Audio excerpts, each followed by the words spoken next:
It's Man Up 1025 The Game. Jake Lyman, Turron Davenport. We are out at Bridgestone Arena today as the Preds start up a new season opening night in Smashville, taking on the Columbus Blue Jackets tonight, 7 o'clock puck drop. Pre-game coverage right here on 1025. The game starts at 6 o'clock. Back at the Busy Bee Plumbing, Heating, and Air Conditioning Game Nashville Studios is Parker Kelly, home of the $99 yearly Beehive membership, where the buzz is always about great service. Going to have a fun show today. Again, it is a TD Thursday, so Tehran is with us for all 3 hours. We are out at Bridgestone Arena. TD, how's it going? Excited to be back here. Hockey season is upon us, finally. Yeah, man, very excited. It's like I woke up today, I was on my Marv Levy, man. What better place to be than right here, right now? I'm excited, man. It's I always love like the start of something new. Right. So seeing the arena, the guys down there, I saw a couple of them down there, like, doing a little puck thing, getting loose. So it's yeah, man. Energy is in the air, man. Love it. We talked about it yesterday too, about how with the way the Titans have played so far this season, the Preds have an opportunity to draw the attention of this city, and if they can get off to a hot start, they have a chance tonight. And it is cool being out here. I mean, it's only 9 a.m. We've got 10 hours to go until they drop the puck on the new season. So it's a little bit cool walking around an empty Bridgestone Arena, kind of the calm before the storm type feeling here. Yeah, it is cool to be able to see this, and just like you said, the calm before the storm, and just, I don't know. I'm always like, I'm a projection person. I remember back, like, playing, I used to like to go in the stadium and just kind of look around and close my eyes and imagine what it's going to be like when stuff starts to happening. Obviously on a much smaller scale, but yeah, I got to do that today, so it felt good. It's cool being down here. I walked down here today, and I actually wanted to mention last night. Did you know about the Post Malone concert on Broadway yesterday? No. He did a free concert on Broadway. What? So I came down here. He brought out Dierks Bentley, Lainey Wilson, and Brooks and Dunn. Free concert for an hour, and then he paid for everybody's beer at his bar from 9 p.m. to 2 a.m. I did not try and get in there, but and that's the beauty about living in this city, right? Man. You never know. One thing I've really fallen in love with Nashville, man, and it's stuff like that, right? It's always something to do on a Wednesday night. On a Wednesday night, Post Malone said, "Hey, I'm gonna do a concert. How about it?" Yeah, it was cool, and it's fun being down here at Bridgestone Arena. We got plenty of Titans to talk today as the Titans prepare for their game in Las Vegas, now just 3 days away, Sunday from Allegiant Stadium, trying to get back-to-back wins for the first time since November of 2022. TD, do you remember when the last time we did a show from here was?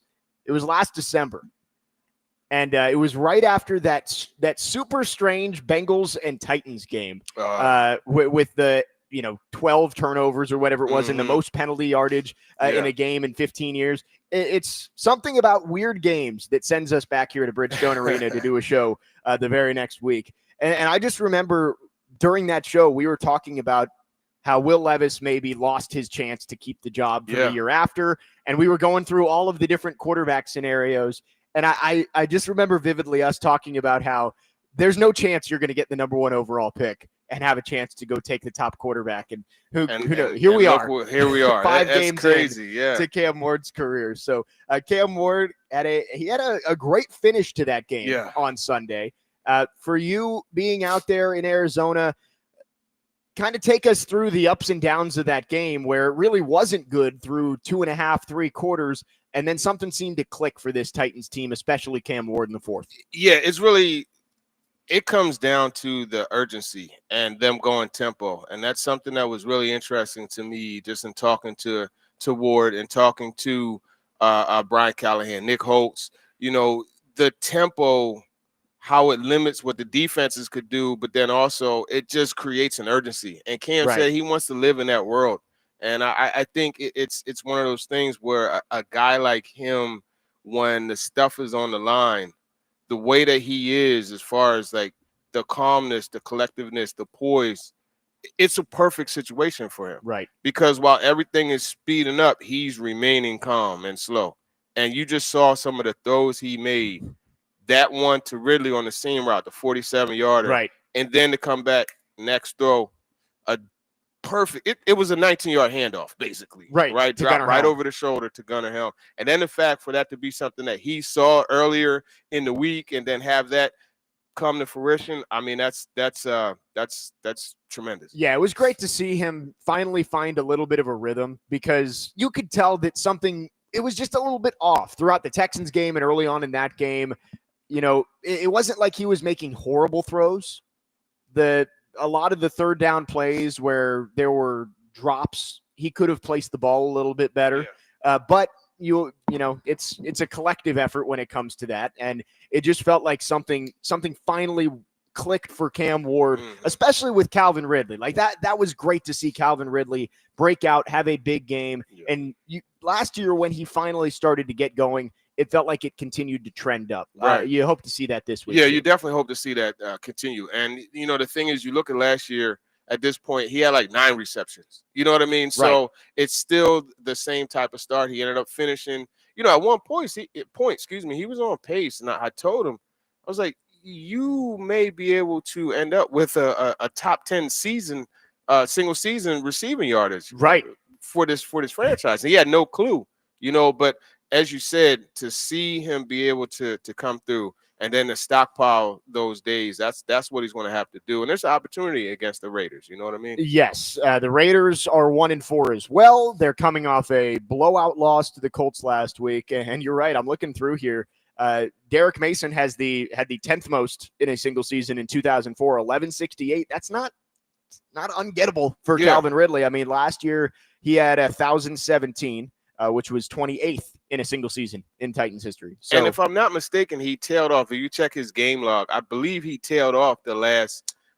He had last 2 games, and then the final one he had maybe 60 yards or something like that, if I'm not mistaken. But nevertheless, just the fact that you saw him with his swagger back a little bit. You know what I mean? And it's so underrated how mental this game is, and Chris Sanders and we talked about that on Talking with TD yesterday, just the mental part of it. And like when you got things rolling, it's like you feel unstoppable. Right. It's like that old Last Dragon where you're Bruce Leroy, you get that glow and it's just going and everything you do is right. And I think that's something that he seemed to have been feeling in that Cardinals game. Yeah, those 2 big plays, obviously huge for Cam and Calvin to get that connection rolling, and it can carry over into this week against Las Vegas. One of the throws that Cam Ward made that I don't feel like a lot of people are talking about, because there were a lot of good ones late. He made the one to Calvin Ridley. It was kind of just a little 10-yard stop route, and he threaded it through 3 defenders to Calvin Ridley. And those have been kind of the fastballs that Cam Ward's been throwing that his receivers have had trouble holding on to. But you have to throw it that way. Right. In order to get it in there, he had to rip it, and Calvin Ridley held on. I think we're starting to see some of those issues from early on that led to the drops and led to maybe some of the miscommunications. They're starting to go away, which maybe could get this offense in a better place. Yeah, those things need to go away. And Brian Callahan spoke on it yesterday, just as far as like why some of this stuff is happening.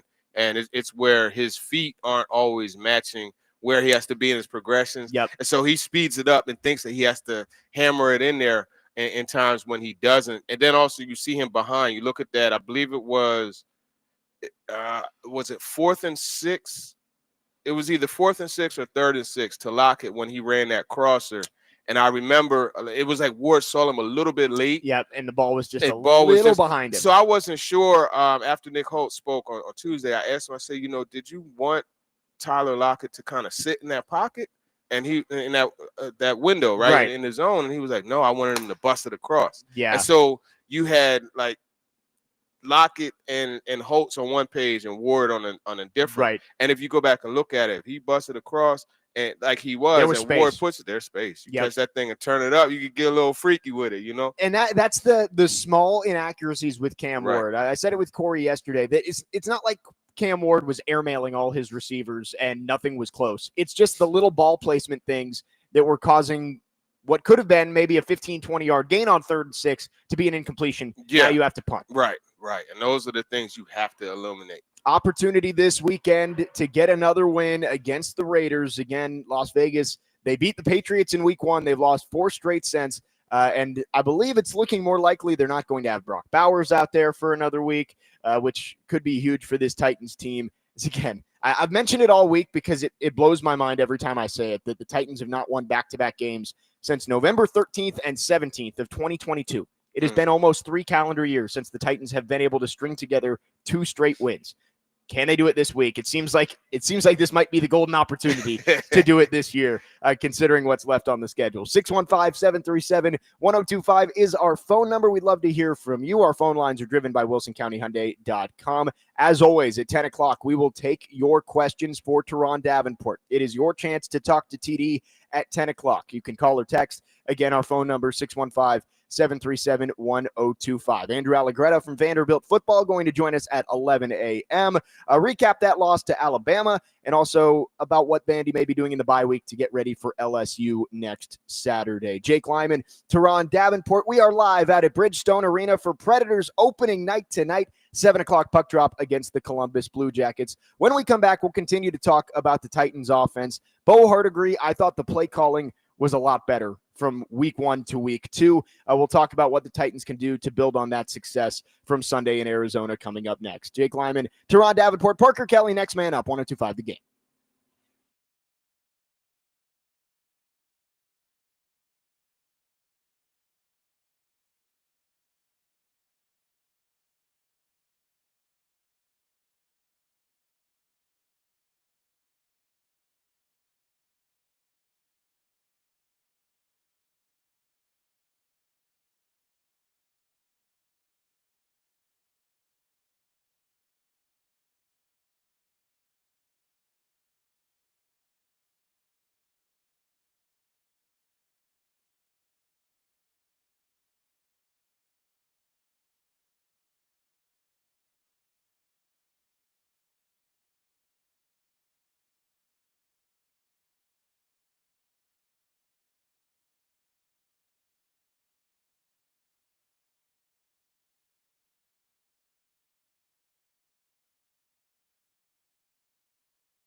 That was Brian Callahan yesterday talking about chance to give more tempo for this offense for Cam Ward. And a good question from TD. Looking to see if they can bottle up what they got late in that game against Arizona and expand it for a full game against the Raiders this weekend. Jake Lyman, Turron Davenport, Parker Kelly, next man up 102.5 The Game. We are out here live at Bridgestone Arena today. And TD, again, just naked eye watching the game, I did like the play calling from Bo Hardegree more this week than I did the previous week, his first week calling plays. I think you could see him playing off different things, and I like the deep shots to Chimdike. They didn't hit him. Cam Ward missed those throws a little bit too much on it, but he did call those and dialed up some shots for the speedster out there, and you would think eventually they're going to be able to connect on some of those. Yeah, those are eventually going to connect, and I tell you what, when you look at DK, it's just a matter of time before they start getting him on that darn deep over route from the slot position. But one thing that I do like, to your point about the play calling, not only the play calling, the play design. If you look at that 47-yarder that we talked about with Ridley running the seam route, they bumped him to the slot, right? And Lockett was playing outside. So I like that effort to find ways to move your guy around and to get him the football. That's really important. I don't know if that's a wrinkle that Bo Hardegree suggested or what, but Either way, collectively, that's a good thing. I thought the game plan was better, and it was funny on the first deep shot to Chimdike on the TV broadcast. They kind of zoomed in on Cam Ward's face as he was getting the play call, and I saw him smirk a little bit. Yeah, and I said to my fiance sitting on the couch, I was like, "This is a deep shot here," because you could just see like the gleam in his eye a little bit as he went to go call the play, and honestly, Chimdike was in double coverage. Cam, I think, did a good job on that first one of just trying to throw it where he knew only his guy could go get it. Yeah. Fell incomplete. The second one was a little bit more of a miss. But Bo Hardegree and this Titans offensive staff, they did find a rhythm there. And I like the question that you asked about tempo and seeing if you can use that a little bit more widely across your offense instead of just in a 2-minute drill, because Cam Ward found a groove there where it was just like, hey, go up, call the play, run it, make your throw. Yeah. And that seemed to work out. Obviously, you can't do that the entire game, but maybe incorporate it a little bit more. Yeah, it's something. There's just something to it that establishes, like I said, the sense of urgency, but the rhythm. And I remember watching those old '90 Bills teams, and like the way Jim Kelly would just be in a groove. You know what I mean? You see him, he'll catch the snap, on the shotgun, back up a little bit, and just scan the field. Boom, Roger Reed. Boom, deep shot, James Lofton. Boom, out of the backfield. You know what I mean? Thurman Thomas. So just like the rhythm. And so, like, there's just something to it for a quarterback that makes them just feel like they're in a groove. And that's why I like the tempo so much. Now, they did it a whole offense. That was what they did. You know what I mean? I don't know that you could do that in this day and age, but still to do it for stretches, I think would be good. In that 2-minute drill, the throw to Ridley was the big one. That ended up winning the game for the Titans. But he did rely on his running backs and his tight ends at first, which is something that we've seen Cam Ward struggle to do at times. Yeah. Take what's given to him. The first 2 plays of that drive were just easy checkdowns to Tony Pollard. Then he finds Gunnar Helm. Then he goes to Chig. I think that's an easy way for him to continue to find that rhythm, maybe raise that completion percentage, is trying to target those guys out of the backfield. Tajay Spears is back healthy now, and that could help get up from 51.8 is what he's at right now. That's 6% lower than any other starter. Right. You know what I mean? They got to get that together. Not what you want. But to your point, taking what the defense gives you. I know he's thirsty to throw that ball down the field. Like, that's what he wants to do, and that's cool. But what he has to understand is those opportunities are going to become even better when you start thinking and dunking. Right? What's there for you? Take those shots, and then those safeties start to inch up. You're going right over top, and now you got bombs over Baghdad, and it's a big play. You know? It's about picking your spots, and I think Cam Ward at times has done a good job with that. And at the end of that Cardinals game, he did great of, hey, early on in this 2-minute drill, we just need to get into field goal range. We're going to take what we can get and just try and matriculate the ball down the field. But then he got press coverage on Calvin Ridley on the outside, make the throw over the top. And that's what you need from your quarterback. Like, yes, those throws are what get all the attention on Twitter and Instagram of, wow, look at this throw Cam Ward made. But he wouldn't have had the opportunity to do that if he hadn't taken those Bingo. throws to Gunnar Helm and Tony Pollard and Chigacompo. Bingo. And that's the point. That's the point right there is you have to, I guess you could say it, earn the right to take a deep shot. You know what I mean? And that's what he did in that case. And I just love the fact that he was able to connect on these deep passes, because if you look at some of the numbers, you know, his completion percentage for passes of over 10 yards or more, like the 10 yards, air yards, yep, it's like 30%. And the league average is 47. So there's a lot of areas where he's below, and those are things that he does best. Right. You look at his scouting report, he likes to push the ball down the field. He completes passes that way. Boom, boom, boom. He's not doing that. And so now to be able to work through that frustration, right, and not get broken. And that's the thing that I watch with him that's really good is the fact that he's able to have these struggles and it's not killing him. You know what I mean? He could get up to the podium and joke with Paul Kaharski about the spider. You know what I mean? He could, and it's funny because you even watch him in the locker room. And I had a story post, and that's how I started the story. He comes in the locker room, beelines right to Jeffrey Simmons, and he's just sitting there, and they're clowning, watching guys play Foursquare or whatever. Like, and it's cool to see, even though he's struggling, he's still that guy for the rest of them. You know what I mean? And the young boy in the squad. Yeah, I think we've had some callers and texters ask about, could Cam Ward lose confidence because of the way he's playing? I think frustration is the perfect way to put it. That's it right there. That frustration sometimes can lead you to making some bad decisions of like, man, I haven't hit this deep ball down the field. I have to go do it. And it's like, you just take what the defense gives you, and those are going to open up the more that you do that. I think the biggest thing for Cam Ward now is he has proof of concept, right? Like, he's seen, okay, I can do this. I don't have to be Superman all the time. I can take what the defense gives me, and it's going to lead to us winning football games. Now, can you go do it for an entire game? That's the key. Can you extrapolate that over the course of 4 full quarters? And that's what you have to find out if he could do. Brian Callahan, that's what he said yesterday, when I asked him about, because that pocket of play, Jake, he was 13 or 18 for 193 yards, right? That 193 yards in that fourth quarter, that's more than he got in week 1 through 4 in the fourth quarter combined, right? Because it was 155 combined. Yeah, so that's more than he had from the Texans game until that point in the Cardinals game, I believe. You see what I'm saying? So you look and you see this happen. And again, like, I'm not trying to take this win that they got and say, oh, man, it was something. Man, it was like they had to go through a circus in order to win the game.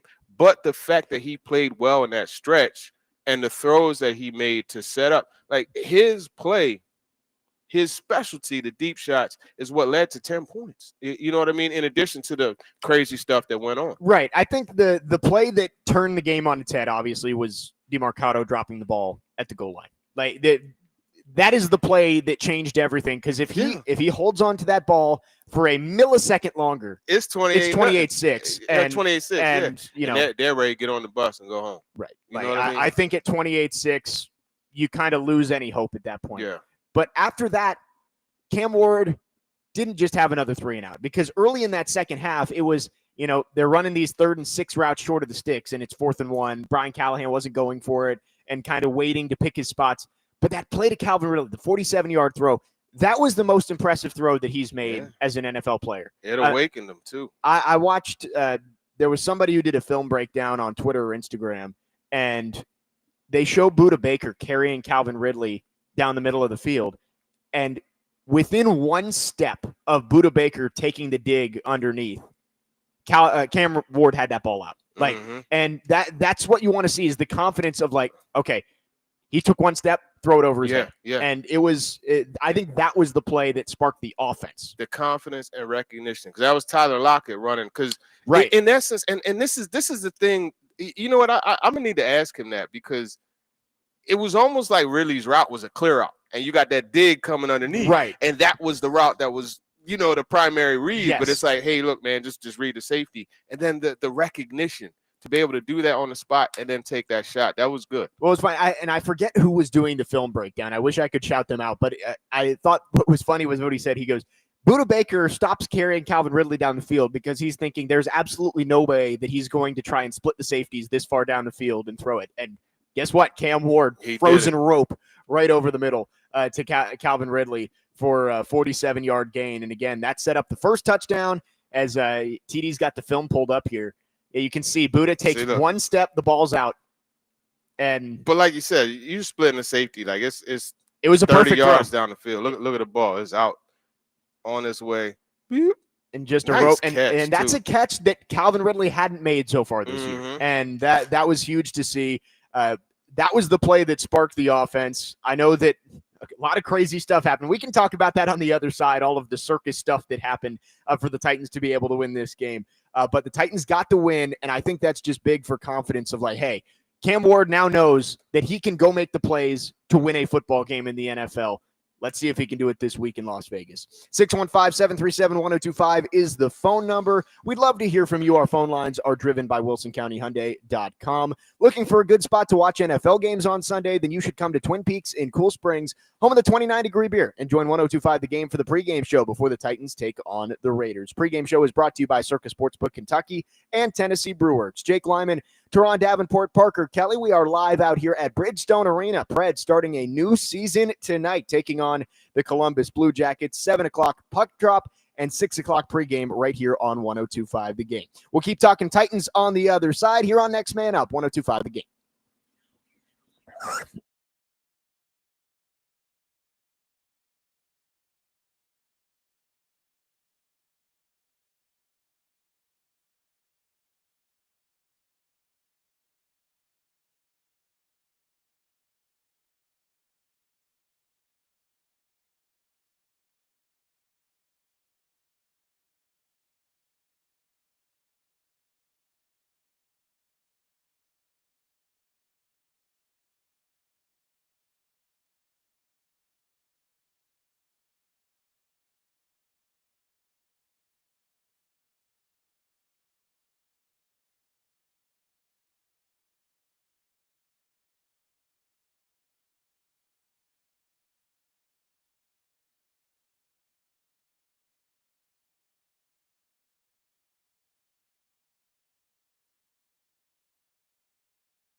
Hey. Parker always brings the heat when TD's in here. Yeah. Yesterday was 80s Wednesday. Oh, is really? what we've tabbed it. So Parker was spinning some 80s hits yesterday. The 80s, man. I remember like the movies and stuff, the songs from the movies. It Right. was always cool. Yeah, we were having that whole conversation. Corey brought up an 80s TV show too. I'm forgetting what it was called, but yeah, always fun. Parker does a good job with the bum music. That right there is Dawn Penn. That is like a classic reggae music. I love it's the range, man. We go from Jimi Hendrix to Dawn Penn. Right. We'll see what's next. Maybe DMX, Mobb Deep, Wu-Tang. I don't know what Parker's going to play. Right. He's got it together. It's like a jukebox. I mean, you just hit the shuffle and let it go. White Girl Fridays with Connor? Yeah. What is it? White Girl Fridays. White is Girl what Connor Fridays. has. It's like Selena Gomez and Don't you forget it, TD. Sabrina Carpenter and all those. That is what Connor Newt has. For the Swifties. He has dubbed it White Girl Fridays. 615-737-1025 is the phone number. Jake Lyman, Turron Davenport, hanging out here at Bridgestone Arena. It is Preds opening day. It could not get here soon enough. Excited for the opening night in Smashville tonight. The Preds taking on the Columbus Blue Jackets. That is a 7 o'clock puck drop, 6 o'clock pregame right here on 102.5 The Game. We are talking Titans, though. Titans getting ready for their game Sunday afternoon in Las Vegas. Finale of a 3-game road trip. And then the Titans don't leave Nashville again. Or excuse me, they leave Nashville one time until December after coming back this week. They play Indianapolis in a couple of weeks. So lots of time at home coming up after this 3-game road trip. Titans can win the road trip, take 2 out of 3 if they can take down the Las Vegas Raiders on Sunday. And what a strange win it was on Sunday afternoon against Arizona. We went through the DeMarcado fumble a little bit, but just everything that had to go right for the Titans to win that game. I don't know if I've ever seen anything like it. I mean, 12 minutes left in the game. You've already gotten a fumble off of Kyler Murray's face mask at this point in the red zone, which would have at least made it a 3-score game. Then Amani DeMarcado fumbles before he goes in for a 70-yard touchdown. You get it back, you score a touchdown, you get the ball back again, you're down by 9 because you missed an extra point. And then, obviously, the play that has made most of the rounds on social media, Cam Ward, ball gets deflected, intercepted, defensive back, without being touched by anyone, just drops the ball. It's kicked, it's pinballed, it's in the end zone. Tyler Lockett falls on it for a touchdown. One of the craziest plays you will ever see in your life. For it to get kicked into the end zone, like it's just hilarious how that worked. But it's like I saw the DB go down, and I'm like what happened? You know what I mean? And the ball just kind of squirts out. Yeah. And it's crazy. It's crazy. A case could almost be made for him being touched down, but fortunately for the Titans' sake, it didn't happen. And there you are, Johnny on the spot, Tyler Lockett. It's like if you saw that sideline, like those guys were going crazy, right? Because it was like that play breathed even more life, and it was like defense going to mess around and stop them, and we're going to see what this offense could do. Yeah, you know what I mean, and that's basically how it played out. I mean, that the different shots of that play, and you could just see the disappointment from Cam Ward when that ball got intercepted. And then you see him and Brian Callahan both raise their arms and run towards the end zone. I mean, the ultimate yes play for a touchdown that ended up getting the Titans within 2. They would get the stop and go down the field for the field goal at the end there. And you can see it with this team. I know there's been questions about, like, has this team maybe lost confidence in its head coach? Or does this team have juice? And do they have the want to win at this point? You know, you're 0-4. And, man, you could really see it on Sunday just from watching the game. And then yesterday, the Titans social media put out a mic'd up video with Alec Iamaner. Mm-hmm. And you could just hear the conversations that these guys are having. Like, they were never out of that game, at least mentally. And who knows what would have happened if the DeMarcado touchdown ended up standing. But they ended up making the comeback. And, yes, you have to understand that they couldn't have been given that game anymore. Like, the Cardinals did everything they could to lose that game. But there have been plenty of times in the past where the other team does a lot to lose the game. The Broncos did it in week 1, and the Titans couldn't take advantage.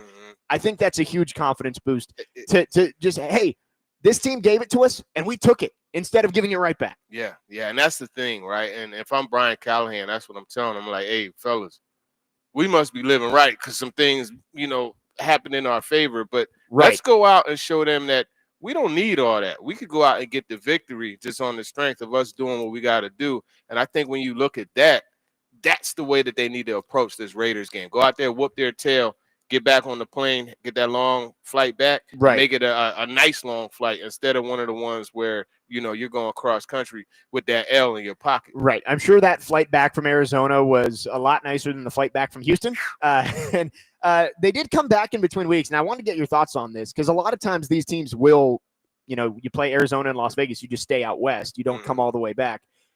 You think that's an advantage for the Titans? They were able to come back and spend the week at home, or, maybe a little bit tougher since they had to do, time difference west and then come back to the central time zone and then right back out to Las Vegas. I don't think it's a disadvantage or an advantage. This is one of those things where you're like, yo, I got to do what I got to do. Right. A lot of times. So for the packing crew, yeah, it's a disadvantage. That's true. You know what I mean? Those guys. Yeah, but at the same time, you look at the logistics. As I remember the Eagles in 2017, we did Seattle, and when I say we, I'm talking about we as media, as well as the Eagles.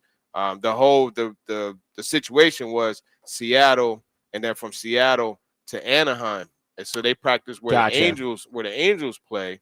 And then they played the game in Inglewood. You know what I mean? Right. It was funny because this guy got signed, and we got kicked out. I told you the story. Yeah, I think so. It was Ohtani. So we got kicked out of the media the room. So our media room was a press conference room. Wow. And they're like, hey man, we got a press conference today. You guys gonna have Introducing to work elsewhere. a player. Yeah, and I'm like, who the heck is it? Oh, Ohtani. Yeah. Okay. All right. Cool. We'll give him the room. Yeah. So, but no, to answer your question, I think the only people it impacts are the ones that have to do the travel. Right. You know what I mean? That's, and obviously, that's a good point. Callahan having to put together the logistics. You know what I mean? Yeah. But other than that, guys, you wake up ready to play, and it's it's no thing. Yeah, and I remember, I forget what year it was. I think it was 2017. The Titans played the Cardinals and the 49ers back-to-back weeks. And did they stay? They stayed, but that was the start of just they were 8-4 heading to Arizona. And they lost 3 straight and then ended up they made the playoffs, winning the last week of the year. That was they beat Jacksonville with Marcus's stiff arm. That was the year, but they had lost 3 straight heading into that. And 2 of those games were the trip out to the West Coast where you lose to the Cardinals, you lose to the 49ers, and then they came home and lost to somebody else. And all of a sudden you're 8-7 instead of, you win one of those games, you would have been into the playoffs heading into the final week of the season. So, maybe it is a disadvantage to staying out there. 615-737-1025 is the phone number. 2181 on our text line. We've gotten a lot of this week, TD, of like, there's some fans out there who it's like, we won the game. The Titans hadn't won in 10 months. Let's celebrate it no matter how it happened. And then you get texters like this from 2181. There was nothing positive to look at about that game, even though it shockingly ended in victory. What looked good from them on either side of the ball? Their best drive was an interception fumble kick into the end zone. It was a rough watch.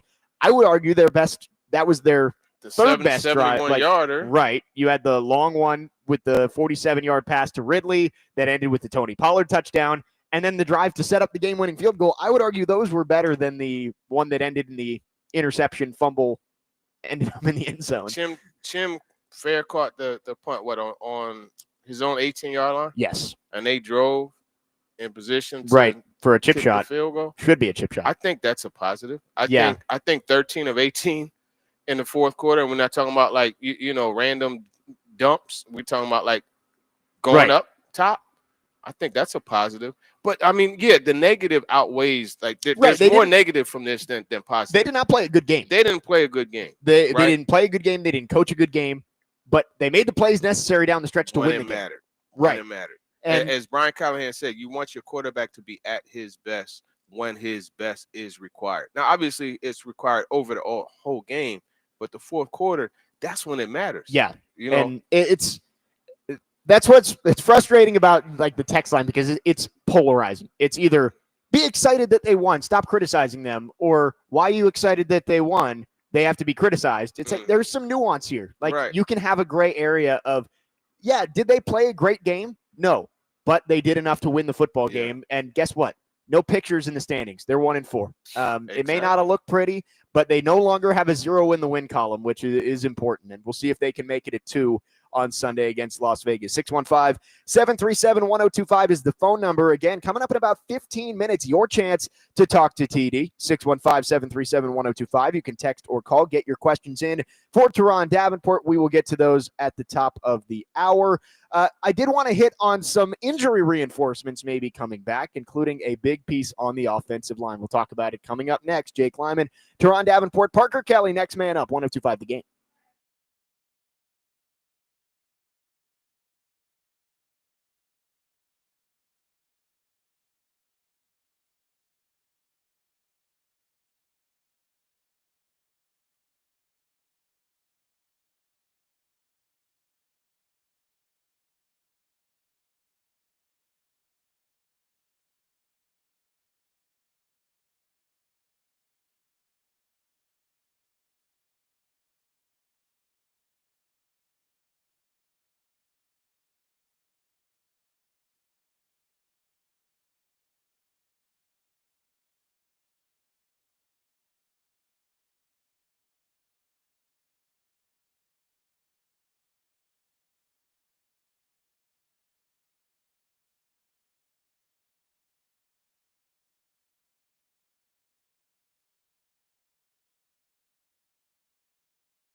This Sunday, the NFL Game of the Week is the Cowboys and the Panthers at noon on Sports Talk 830. The NFL Game of the Week is presented by Circus Sportsbook Kentucky and Macero in 12 South. Jake Lyman, Turron Davenport. We are live from Bridgestone Arena in downtown Nashville.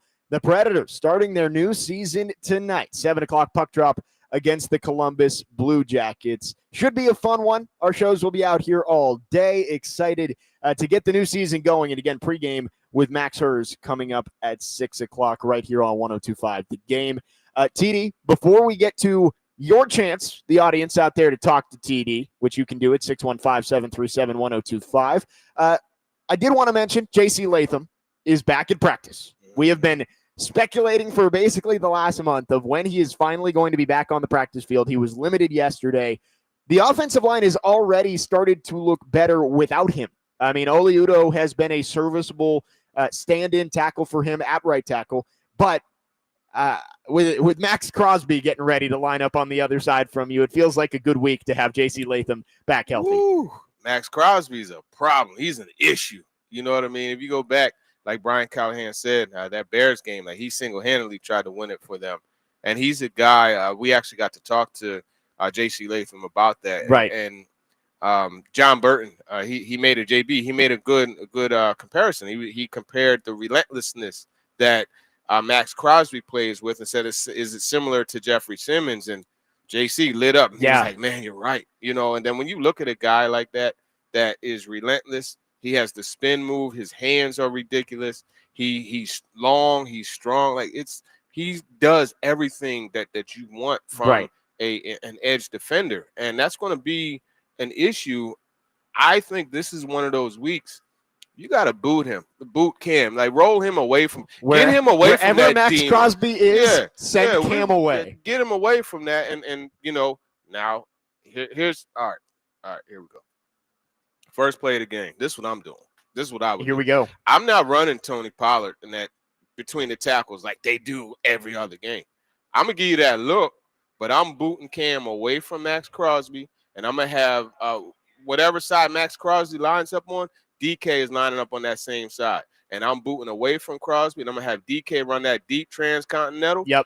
Like Coach Max says, from that side to the boot side, and we're just going to take a shot and make it happen. Now, of course, I'm going to have a little outlet, you know what I mean? Just in case it's not there for Cam, but that's the read. That's what I would do. Would you do it in the personnel that they had out there for the first play of the game last week against Arizona with Brandon Crenshaw-Dickson, tackle eligible? You've got the jumbo set out there and just boot out, go deep. I would do that, actually. I would do that. Give that full run look. You know what I mean? I would do that. And, of course, you know, you have your tight ends in there so they could, you know, run routes. You know, Chi could run routes like a receiver, move like a receiver. Right. I like it. I think you saw a little bit more unpredictability from the Titans on Sunday. I'd like to see more of it. Like, hey, you can run Tony Pollard on first down. You have to run Tony Pollard on first down sometimes. But play off of it a little bit and see if you can get some of those deep plays, especially with Chim DK. Yeah. I mean, we've seen what he can do in the return game. AFC Special Teams Player of the Week, leads the NFL in all-purpose yards, but he still only has, I think, 7 catches for like 17 yards this year. Yeah. Well, so it's better than it was. Like it was 5 for 1. Yeah. Yep. Yeah. Well, look, let me lean into the camera and into the mic and talk to Bo Hardigree. Do something to start out with a bang. Forget all that Tony Pollard short run stuff. Start out with a bang. Play action. Go deep. I like it. I do. I mean, you've got to start fast, and you know the Titans, even in some of the games that they've been in, you've fallen behind. Yeah. You know, this week 21-6 should have been 28-6. If you can start fast with the way this Raiders offense is playing, I mean, Geno Smith 9 interceptions, 9 of them. You got an opportunity to go out and win this game early, because if you get Geno Smith throwing the ball, he's proven that he's going to give at least a couple away. And here's the other thing. Like Pete Carroll, he admitted to not taking the 1-4 record well. Right. And you know what happens, right? A fish stinks from his head.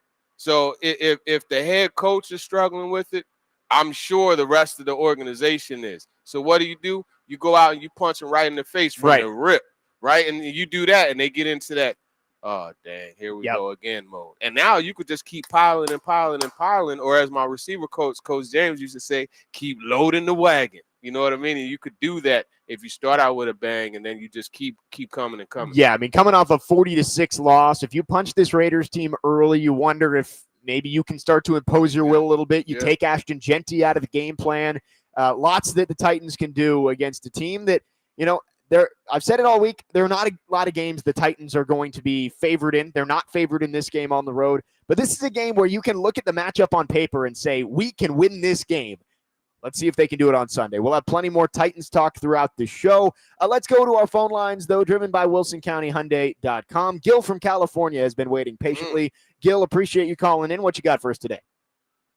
Hey, y'all. How's it going this morning? What's going on with you? Nothing much.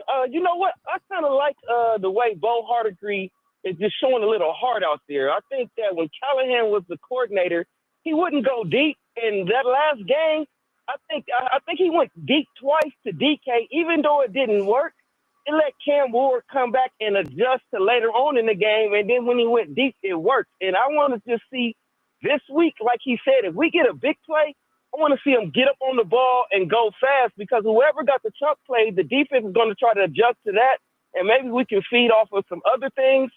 And I just like the way that I just think that if he can come in this game and go deep and just try a couple of different things, we might be all right as far as beating the Raiders. But I just want to give it to Bo Hardigree because I think he's got better from the first game to the second game. And for Callahan, I just want him to have a little faith in his team.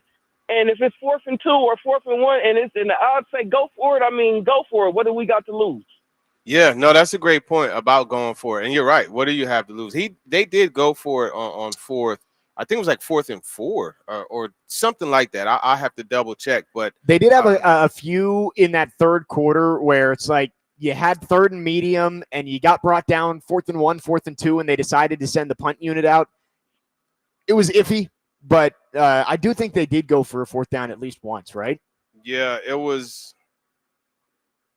There was at least one of them. I keep thinking the Lockett one was a 4th down, but they did go for it at one point. Nevertheless, to the caller's point, you did see more deep shots. I don't know for sure that those weren't called in the past. I think Callahan was dialing up some deep shots, but remember the offensive line, like the protection has gotten better also. So he's able to hang in there and give those routes an opportunity to develop, and he doesn't have to come off his spot as much. So either way, they found some success, and that's the thing that you want to see. You want to see them be able to push the ball down the field. But again, it goes back to what we said. You got to take the stuff underneath that's going to set it up. But here's the crazy thing about it, Jake. When you start taking those deep shots, now all of a sudden the open stuff it all works right together, right? Like you go over the top, you're going to have more opportunities to get 6, 7, 8 yards on 1st down. But guess what? The more you take those, the easier it'll be to get 40. Yeah. And we'll see if Cam Ward can build on what was a great 4th quarter on Sunday in Arizona. They did go for it once on 4th down. Yeah, it was got sacked end of the first half where questionable choice to go for it on 4th and 10 with the way the offense was playing. Cam Ward was 5 of 16 throwing the football at that point. I wouldn't have done it, and it didn't end up hurting them because Arden Key and Jeffrey Simmons got their sack on the next play that knocked them further away from field goal range. But it was tough. 615-737-1025 is the phone number. If you have any questions for TD, now is the time to get those in. You can text or call our phone lines driven by WilsonCountyHyundai.com. It is your chance to talk to TD. Again, 615-737-1025. Send all of your questions. We will get to those coming up next. Wes in Clarksville on the text line says, Callie should take the players to a U2 concert at the Sphere this weekend. See if they can get that Preds magic. Well, they'd have to plan the concert and then cancel it. That's the way it worked for the Preds before that long point streak a couple of years ago. So Titans will be in Las Vegas this weekend taking on the Raiders. It's another late kick, right? 3:25 Central Time? Yeah, 3:05 Central. 3:05 Central. So 3rd time in 6 weeks, Titans are playing the late game. I want to say they don't play the late game the rest of the year after that. They got two more. The Two San more. Francisco San one. Francisco and the Colts are both 3 o'clock starts. So Oh, the Colts one is. yeah, Interesting. apparently, but everything else noon, like we've gotten used to around here. 615-737-1025. Get your questions in for TD. We will get to them coming up next as we start off hour number 2. Jake Lyman, Turron Davenport live at Bridgestone Arena for Preds opening night. Coming right back here on Next Man Up, 1025 The Game.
Second hour on this Thursday. Next man up, 102.5 The Game. Jake Lyman, Turron Davenport, live from Jack Daniel's Barrel House at Bridgestone Arena. The Predators opening up their season tonight, taking on the Columbus Blue Jackets. We are out here all day here on 102.5 The Game, getting ready for the opener. 6 o'clock pregame with Max Hers, 7 o'clock puck drop. Again, you can listen right here or come out to Bridgestone Arena. Should be a fun environment tonight. We are thrilled to be out here, and Parker Kelly, again, is back at the Busy Bee Plumbing, Heating, and Air Conditioning Game Nashville Studios, home of the $99 yearly Beehive membership, where the buzz is always about great service. We will hit on the Preds a little bit towards the end of the show, but every Thursday at 10 o'clock, it is your chance to talk to TD. 615-737-1025 is our phone number. Our phone line is driven by WilsonCountyHyundai.com. Call or text with any questions for Turron Davenport. We will get to those over the next 30 minutes. Let's start here with Joey from Bellevue. He wants to know, TD, you're going to be out in Las Vegas. Will you be at Ole Red on Saturday night in Vegas? I guess maybe wants to come and meet up with you. Yeah, I might do that. It depends. I want to see what D-Mace and the crew wants to do. It's a 102.5 The Game takeover out there. Yeah, takeover. We're taking over. Now, I may just do that. We'll see. It's always, I don't know, man. Like those road trips, like a lot of times I get out there and I get in my room and I just be like, you know what I'm saying? And watch some games and I'm just chilling. You know what I mean? So we'll see. I don't want to commit to anything, but I do need to get with the fans and, see what's up and shake some hands, kiss some babies. Right, you know what exactly. I mean? Public figure Turron Davenport over here. Stop. No, I'm with you on those road trips. For some of our Vanderbilt ones, it's like we go to some fun cities and some of these SEC cities, but there are times where it's just like you get off the plane, you get up to your room, and I'm like, I'm not leaving these four walls for the next 12 hours until breakfast. Like I'm ready to sleep. Are you a big Vegas guy in general? I've been there a few times. It's not something that I look to do anymore. Right. I had a nice trip the last time I went out there. It was a nice trip. I'll just leave it at that. It was like a I guess you could call it a vacation. And it was pretty cool. But no, I mean, like if I travel, I like to do new cities. You know what I mean? I've been there a few times, right. So it's not, Yeah, I'm not a huge Vegas guy. I've been out there a couple times. We did a trip out there. Vandy played a Thanksgiving tournament in Vegas 2 years ago, and it's like for a work trip where it's like, oh, maybe I'll go play some slots for a little bit. Like it was fine, but I'm not a huge Vegas guy. Maybe I have to go outside of a work trip. Trevor on our text line asked TD. He's looking for some trivia here. Do you know the last time the Bills, Ravens, and Chiefs all lost in the same weekend? Which happened this week. Bills lost to the Patriots, Ravens to the Texans, and the Chiefs to the Jaguars. That's a random one. No. The last time all three of those teams lost in the same weekend, according to Trevor on our text line, was before Lamar Jackson, Josh Allen, and Patrick Mahomes became starters in the NFL. Week 5 of 2017. So it's been 8 years. So that's a good one. Jeff on our text line. This has been a popular topic around here the last couple of weeks with the way the team has played. Very specific example here, but he asked, what's the truth on trading Simmons to the Rams for a first pick and a later second and sixth? I haven't heard anything about that, but trading Jeffrey Simmons has been a topic around here, considering he's playing maybe his best football of his career, and the Titans are obviously 1-4. I don't think there's any discussion of trading Jeffrey Simmons. Now, obviously that could change if a team comes at them with an offer, and right. I mean, the Rams, that would be a nice place for Jeff to go. And, you're right next to Braden Fisk and you got Jared Verse. Yeah.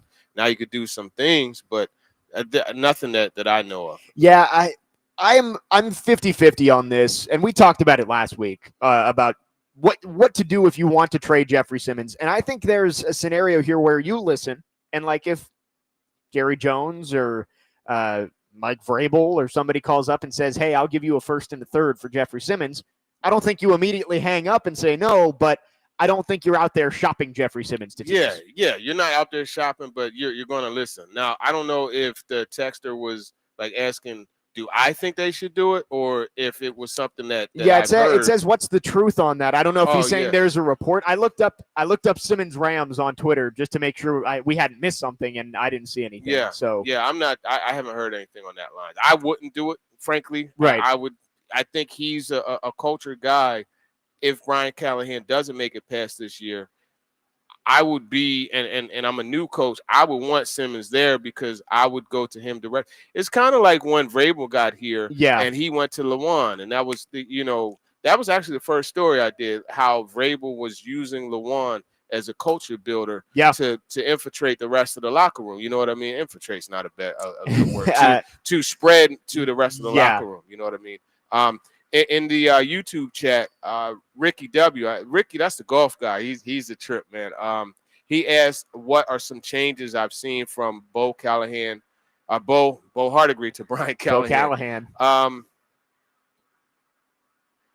It's 2 games, so you can't really say much, but it does seem like there was more of a comfort level with Cam Ward, and it's pretty clear, like, Bo Hardigree, that's Cam's guy. Yeah. That's part of why Hardigree got the opportunity to call the plays, his experience before. I can't say the play calling is different because you're still running the ball on first down. It's the same system. Yeah. I don't think there's much of a difference. I think it's a little jaded because of what we saw this past week in that crunch time where it's like, yo, you have to go down the field. Like it's no, you got to do it. And so it's hard to say that there's much of a difference, honestly. Yeah, I mean, I like the way Bo Hardigree called the game for the most part, but again, it's such a small sample size too of just 2 weeks. Like, let's see how things play out the rest of the year and if they can build off that success that they had in the fourth quarter in that game. I did want to ask you, I'm forgetting, I heard it might have been you calling in to one of the other shows. Were you asked the question of who is the second best player on the Titans this week? No. Okay. So I wanted to ask you that because I saw Robbie tweeted this out, Robbie Stanley, during the game on Sunday after Big Jeff's sack. And it was like, the Titans may have the biggest gap between their best player and their second best player in the NFL. Who do you think would be the second best player on this Titans team right now? Good question. Yikes. I have one guy in mind. I'm going to say Pollard. Okay. That wasn't who I was thinking of, but that's a good. He's the new Honda Accord. Hey, look, man, Chevy Corsica. You know what I mean? Chevy Cavalier. He's the one. I would say Pollard just because he's the most consistent. Yeah. You know what I mean? I would have gone Skoronski. That was That's a good one. That was the first one that came to my mind was that Skoronski probably is the second best player. I'm blanking. It might have been Corey that was on with Robbie and Rex Road. They said L'Jarius Sneed. And in terms of talent, maybe. Skills? Right. But the production hasn't been there for you to be able to say he's the second best player on this team. Jake, if we just going off of skills, man, give me Calvin Ridley all day. That's a very good point. Up to the neck. Right. But then once you get above the neck, then it's like, okay, you got to get him in that mindset. Right. But when you get him in that mindset, he's a beast. Right. You know what I mean? You just got to get him there. He can be one of the best receivers in the NFL. I think it was on Bussin' with the Boys. A.J. Brown said a few years ago, they asked him his top 5 wide receivers, and he went out of his way to mention Calvin Ridley. Man, listen. And Ridley's routes are crazy. Right. His releases are crazy. Like, Ridley is supremely gifted. I'll say it, right? I've seen Alshon Jeffrey. I've seen Anquan Bolden. I've seen Steve Smith Sr. I've seen AJ, of course. Right. I'm sure there's others that he's the most sudden athlete I've ever seen. Yeah. I mean, like, I remember the first day we watched, and I'm like, yo, this dude is really like, yip. Like the way it's crazy. Yeah, it's crazy. You are right. If you're looking at just like pound for pound talent, Calvin Ridley is up there with anybody. But yeah, I think those are probably the names that you would go to, right? Mm-hmm. Like it's Simmons, obviously, is number one, and then Skoronski, Pollard, Ridley. Maybe Amani Hooker would be kind of in that next tier too, but yeah, Roger McCreary. But yeah, I think there's a pretty big gap between 1 and 2 It's a good point from Robbie Stanley on Sunday. 615-737-1025 is the phone number. We are continuing to take your questions for Turron Davenport. You can text or call. We'd love to hear from you. We will get to your phones coming up next. Again, 615-737-1025. Get your questions in for TD. Jake Lyman, Turron Davenport out here at Bridgestone Arena on this Thursday morning. Next man up here on 1025 The Game.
DVD with Willie Donick, Derek Mason, Adam Vingen will be broadcasting live at the all-new Circus Sportsbook Kentucky in the Mint Gaming Hall this Monday prior to the Monday night football games. Monday night matchups are the Bills and Falcons and the Bears and Commanders. Doubleheader on Monday. Titans out in Las Vegas this weekend on Sunday, and we are taking your questions for Turron Davenport here on Next Man Up. Jake Lyman with TD out here at Bridgestone Arena. Parker Kelly back at the Busy Bee Plumbing, Heating, and Air Conditioning Game Nashville studios. Let's go to our phone lines, driven by WilsonCountyHyundai.com. Carl is on the line wanting to talk to TD. Carl, thanks for calling in.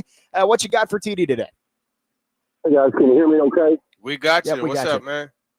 I respect both of your opinions. TD, a couple of questions. One, I am a Titans fan. I lay this completely at the feet of ownership, period. If the team were to sell, I'm talking hypotheticals here, could it bring $5 to $6 billion? The second question, I saw with Kansas City, it seemed like they've been struggling. And I watched the game the other night. I said, well, I'm going to just see for myself. A little surprised. It seemed like Travis Kelce just checked out. I mean, the enthusiasm, I think I know what it is, but I just wanted to hear y'all's thoughts. It just didn't seem the fire, he did it to Adam, so it might be coming full circle. I'm not sure. But anyway, just get your thoughts. Thanks for the call, Carl. I believe the first question was about if the Titans were to sell the team, which I don't think is I don't think there's any consideration to that right now. I agree with Carl that like a lot of the issues, you can obviously point all trails lead back to ownership. Like if you're the owner, you make these decisions, and the people that you bring in aren't good enough. The buck stops with you. Yeah. But I don't think there's any consideration being given to possibly selling the team. No, I don't. There's none. And I mean, if anything, if there's a shift of power and right. I think that's the only yeah major change you could possibly see. Like, I don't know if it's something that like Bud wrote into his will, but like I find it hard to imagine that the Adams family is ever going to give up this franchise. No, I can't see that. Then I think he asked if they would sell for $5 billion. Or $6 billion. 5 or 6. I mean, there's probably a number. Yeah, I think there's always a number. think it could fetch that because I mean you got $1 billion asset being built. Well, I got to get my location. Where are we? That way, I believe it's that way. But yeah. And then his other question was about Travis Kelce checking out. So if you remember, Jake, we talked a lot about how it's important to get pass catchers involved early. Yeah, Kelce is one of those supremely talented players, but he's very emotional. Yeah. If you remember that game where the Titans, if Chris Conley catches the football, Malik Willis gets a dub. You know what I mean? But right. If you remember that game, like they frustrated the dog mess out of Travis Kelce. And he spiked his helmet on the field. Didn't get called for a penalty. He's just one of those players that if you get into his mind, you don't have to play defense because he's going to play the defense himself. Yeah, the Titans always did a good job with Travis Kelce. Remember David Long doing it? Yeah. That's one of my favorite videos of all time is David Long just mocking Travis Kelce, complaining to the refs. That game with Malik Willis, Sunday Night Football in Arrowhead, he completed 4 passes. Am I remembering that correctly? Something like that. It was somewhere around there, and Travis Kelce ripped off his own helmet on the field, did not get called for a penalty. And then at the end on a 2-point conversion, he took off, was it Josh Kalu that he took off his helmet in the middle of the play, and Kalu got called for holding. And it was Kalu. I think it was Kalu. Yeah. I've never been a big Travis Kelce fan. I know he's up there for all the Taylor Swift stuff right now, and lots going on there. But I wouldn't be shocked if he has checked out a little bit. He went back to the old school fade. He had his his baseball guy haircut with the floppy hair for a minute.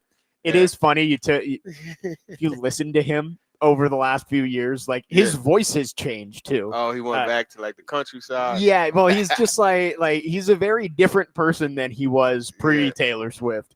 Yeah, he was pre Taylor Swift. He was seasoned. You know what I mean? You said it, not me. That's wow. It's all good. It's all good, man. Wow. Hey, listen. Either way, he's still that dude. The way, you know what I mean? Right. I mean, the way Travis Kelce talked pre-Taylor Swift did not sound like Travis Kelce now. Like, I'll just say that. Like, go listen back to some interviews with Travis Kelce. There's this one guy on TikTok, Instagram who does the old Travis Kelce voice, and it's so fun. I'll show you during the break. Yeah, it's so funny. 615-737-1025. Get your questions in for Turron Davenport. It is your chance to talk to TD. Couple more minutes here. Wes in Clarksville on the text line. This is kind of the overarching question for the Titans right now. TD, do you have faith in Brian Callahan to turn things around, and will he be our coach next year? Obviously got the win after 10 straight losses, but do you have faith that he still can turn this around, or does it seem like there's going to be a change in the cards? It seems like there's going to be a change.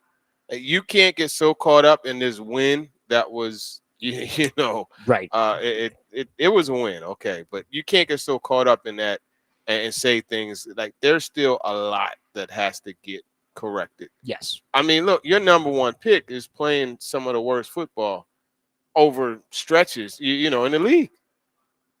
Yeah. You got a coach who is the guy that, like, you hired him first to develop Levis. We know what happened there.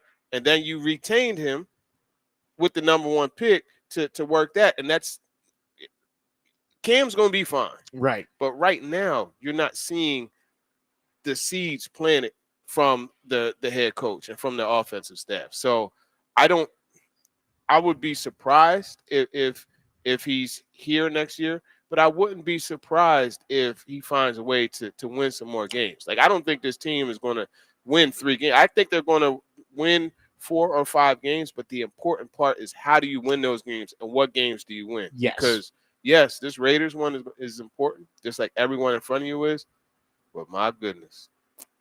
October 19th. Like Vrabel's music? October 19th. Man, if Vrabel come in here with that Bud Adams cowboy hat on and wins that game. They all count the same in the standings, but in terms of saving your job, I think that one counts a little bit more for Brian Callahan. You need that one. Yep. And hey, guess what? If they win this weekend in Las Vegas and then they beat New England, beat Mike Vrabel here, I think you feel a whole lot differently about Brian Callahan's job status. But that win on Sunday against Arizona doesn't change a whole lot. No. You got very lucky, and you don't apologize for how you win football games. You just got to win them. But that doesn't really change the overall outlook, I think, for Brian Callahan. Jake and TD, good morning. This is from Thomas on a car phone. More Travis Kelce thoughts. He says, I think Travis Kelce is a whiny crybaby, to keep it PG. He is always being a hot-header pounding, not a fan. Thanks, guys. We'll take it. Scott from Springfield. We'll wrap up with this one. This is interesting because this isn't something I've specifically noticed with Cam Ward, but he says, have you noticed on some of the run plays and play action, Cam Ward is in slow motion getting to the handoff exchange? Just curious the philosophy behind that, but I would think you want to get the ball to the running back ASAP and get Cam's eyes downfield quickly on play action. I haven't really noticed that. Maybe there's an overemphasis on selling it. But yeah. I haven't really noticed a slow to the. That's not something I've seen specifically, but maybe I'll have to keep an eye on it. Yeah, I'm gonna look for that. But I don't see a difference like when he's handing it off and from play action. So and you want those to mirror and look the same. So I haven't really noticed that. Yeah, that is something to watch. I don't know if I have either, but we'll keep an eye on it, Scott.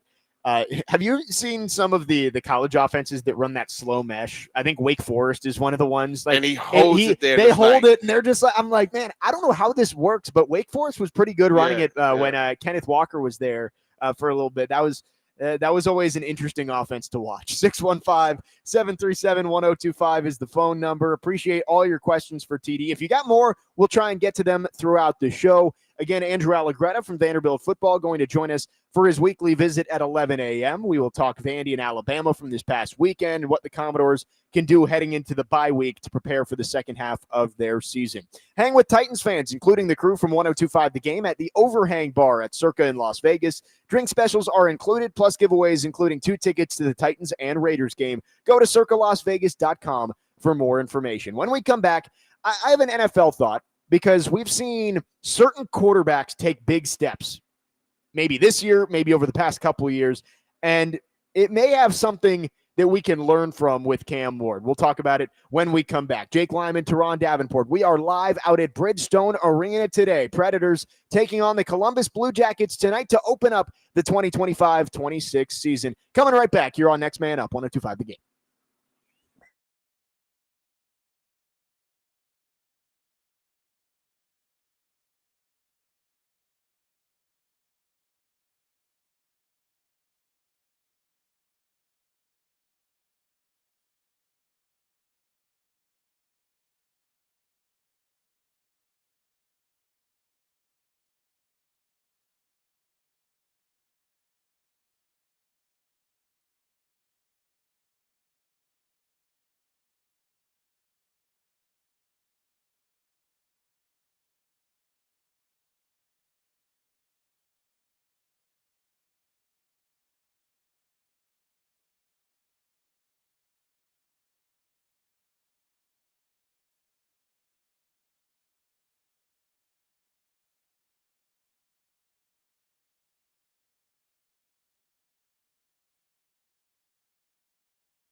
Saturday's college football game of the week is South Carolina versus number 11 LSU at 6:45 p.m. on 94.9 The Fan, presented by Twin Peaks Restaurants and Circus Sportsbook Kentucky. Coverage is also available on the Game Nashville app and at thegamenashville.com. Jake Lyman, Turron Davenport live from Bridgestone Arena. Predators and Blue Jackets tonight, 7 o'clock puck drop to open up the new season. Thrilled to be out here downtown, getting ready. Can feel the energy in the building. Even 8.5 hours before they drop the puck. And again, our shows will be out here all day long. Talked a lot of Titans in the first half of the show. We will get back to the two-tone blue, but in the NFL this year, it's funny to look around the quarterback position because obviously the top guys are still very good. But, Patrick Mahomes is 2-3. Lamar Jackson's team is 1-4, although he missed last week's game. Josh Allen's 4-1. But you look at the quarterbacks who are off to really great starts this year. Baker Mayfield, Daniel Jones, Sam Darnold. Like, Baker Mayfield might be the MVP through 5 weeks. Like, isn't that crazy to say? Yeah. Considering 3 teams had a chance with him. Obviously, the Browns took him number 1 overall. They moved on because they wanted Deshaun Watson. Then he goes to the Panthers. He barely even played with the Panthers. They cut him. He goes to the Rams on short notice and plays well. And the Buccaneers kind of just salvaged him. Just was like, hey, we'll give him a chance. Mm-hmm. And he is playing some of the best football of anybody out there right now in the NFL. Yeah, and he plays with that edge, and it just like pulls other guys along with him. And you got to look at this. Chris Godwin hasn't been exactly himself, so he's doing this without him. But daggone that Emeka Egbuka, wide receiver, Ohio State, man.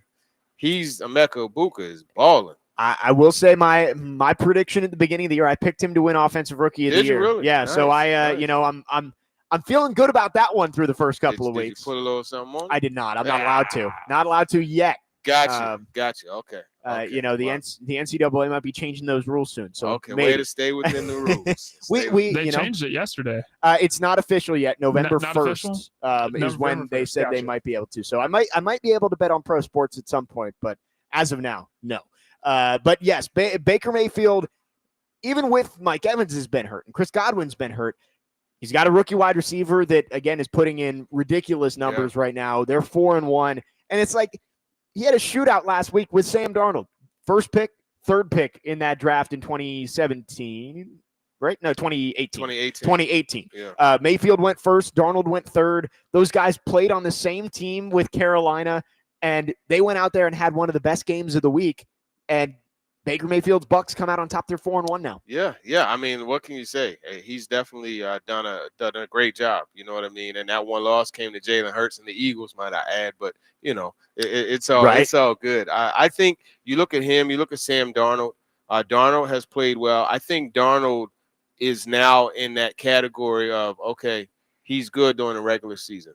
Yeah, he's good. Let's see what he does in the playoffs. And to me, like, that's always going to be my thing with Sam Darnold. I want to see what you're going to do in clutch, because I know, like, this station, has previously really pushed Sam Darnold, right? And that's cool, but what happened when it mattered? Right. You know what I mean? When it mattered, he was not playing well against Detroit. You know what I mean? He didn't. Was it the Rams? Yeah, Detroit and then the Rams in the playoffs. And he didn't. And those are the things. Be at your best when your best is needed. Your best is needed in crunch time in the playoffs, and he wasn't at his best. Yeah, Corey and I actually had this discussion yesterday. I don't even remember really how it came up, but the thought of bringing Sam Darnold in, I was always against it because I just wondered, what does it do for this franchise? Like, yes, you are a better team this year with Sam Darnold as your quarterback, and you might win 6 or 7 games. Does it really matter if you win 6 or 7 games? Right. And go ahead. Is he ever going to win a Super Bowl? I think we have seen the ceiling of Sam Darnold. You don't know what the ceiling is for Cam Ward yet. Mm-hmm. And yeah, maybe if Cam Ward doesn't end up working out, you can look back and say, oh, you should have signed Sam Darnold. Maybe you would have made the playoffs. But for the long-term goals of this franchise, every time maybe Adam Strunk makes a move and let's go with a head coach or a GM, my goals are very high. My standards are very high. I want to win a Super Bowl.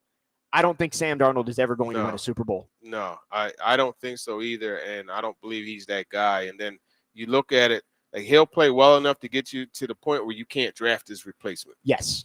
I mean, it's honestly, Tannehill might have even been better, but it's kind of where you were with Ryan Tannehill of like, hey, if you build this offense and this team around Ryan Tannehill, he can get you to the AFC Championship game. But guess what?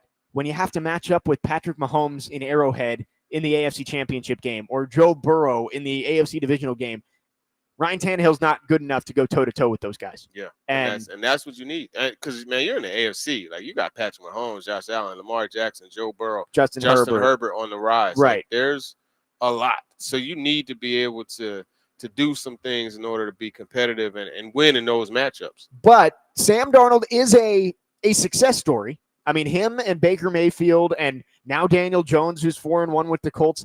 I think it is just the idea that you have to have patience with these young quarterbacks, and young quarterbacks aren't always going to be the problem. You have to give them the ability, the resources around them to be successful. Yeah. And it's like with the Browns, they got a little bit impatient, and Baker Mayfield got hurt his last year with Cleveland, and Deshaun Watson was out there, and they said, you know what, we're going to go get Deshaun Watson because he was the proven commodity at that point. What do you think Cleveland would give up to get Baker Mayfield right now? Deshaun Watson? I think pretty safely you can say that. And Sam Darnold, the Jets gave up on him because they had the second overall pick, and they said, you know what? We don't think Darnold's going to figure it out. Let's take Zach Wilson. Do you think the Jets would want Sam Darnold right now? Like, it's one of those things like, yes, it is a what have you done for me now league, and it is a microwave league where you have to have success fast. But you also got to understand that these young quarterbacks, they aren't ready-made products ready to plug and play all the time. You'll get a C.J. Stroud or a Jaden Daniels who can come in and take you to the playoffs in year one. But for the most part, it takes time, and you got to have some patience. I think those two that you mentioned, Stroud and Daniels, like, you're talking about perfect situations, like perfect storms. Right. And that was the case last year. And you see they just rode the hot hand, and next thing you know, they're in the NFC Championship game. So you're right. It takes some time, and I think with that time is the structure of the organization, the acquisition of talent. Like, you have to build around these guys, and I think that's why you look at this Titans thing, and that's why Cam, you hear him in August saying, hey, continuity. We need continuity, stability. Yep. The greats have it. The good ones that are winning, they have it. And I think that's, a credit to him just to have the self-awareness to recognize the fact, like, yeah, I'm good, but I need stability. Right. And, Cam Ward has to help himself. Like, you can't be horrible for 2 years and keep your job. But you also have to understand that the quarterback, and even with C.J. Stroud and Jaden Daniels, like, C.J. Stroud's taken a step back since what he did his rookie year. He's still a good quarterback, but you can see that he didn't completely keep that linear progress and ascend to being on the Allen, Mahomes, Burrow, Jackson type of track. Same with Jaden Daniels. It's early in his second year. He's been injured, but it's like Jaden Daniels hasn't been an MVP caliber player so far this year like you may have thought after his rookie season. Yeah. So it's always going to take time, and that's what, like, we get callers in here. And, again, I don't like Trey. He's the guy who usually does it. Calls in, and he talks about how you need to bench Cam Ward, and Cam Ward's not good. Just give him some time. Like, it's not going to be a microwave product. You gotta put it in at 450, give it some time, and Cam Ward, right? And you hope that Cam Ward develops into a franchise quarterback. Yeah, and then not only that, like, once you build into that point, you gotta keep it going, right? You can't unravel the things that you did to get in that good place. You mentioned C.J. Stroud and the step he's taken back. Well, they deconstructed the offensive line twice. You trade Laremy Tunsil. You trade what's my man Green. Yeah. You trade the guard. You trade the guard to the Eagles for C.J. Gardner-Johnson. Right, and then you cut C.J. Gardner-Johnson. And you wonder why you have all these problems on the O-line. I mean, you traded a very good left tackle. Yeah, and they overhauled, I believe, all 5 positions on that offensive line, which sometimes with a bad offensive line, you have to do something like that, but it's not easy to replace 5 guys in one offseason, as we've seen with the Titans over the last couple of years. 615-737-1025 is the phone number. Just looking around the league at some of these, you can call them reclamation projects with these quarterbacks. Baker Mayfield, Sam Darnold, Daniel Jones, Even Mac Jones is having a great year so far when he's had to go in for Brock Purdy. Talking about patience with Cam Ward. We'll get to some of your texts coming up next and wrap up hour number 2 of the program. Don't forget, Andrew Allegretta going to join us at 11 o'clock. Kenyon Green is Kenyon Green. Yeah. Michael and Madison, thank you. Andrew Allegretta from Vanderbilt Football is going to join us. Coming up at 11 o'clock, we'll talk some Vanderbilt football and get back into the Titans as well. Jake Lyman, Turron Davenport, live from Bridgestone Arena in downtown Nashville. Predators starting their season tonight against Columbus with a 7 o'clock puck drop. Coming right back after this here on Next Man Up, 102.5 The Game.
Wrapping up hour number 2. Next man up, 102.5 The Game. Jake Lyman, Turron Davenport out here at Bridgestone Arena. We are just over 8 hours away from dropping the puck on a new Predators season. Preds taking on Columbus tonight. 7 o'clock puck drop. Excited to get a new year going here in Smashville. And again, all our shows will be out here at Bridgestone today.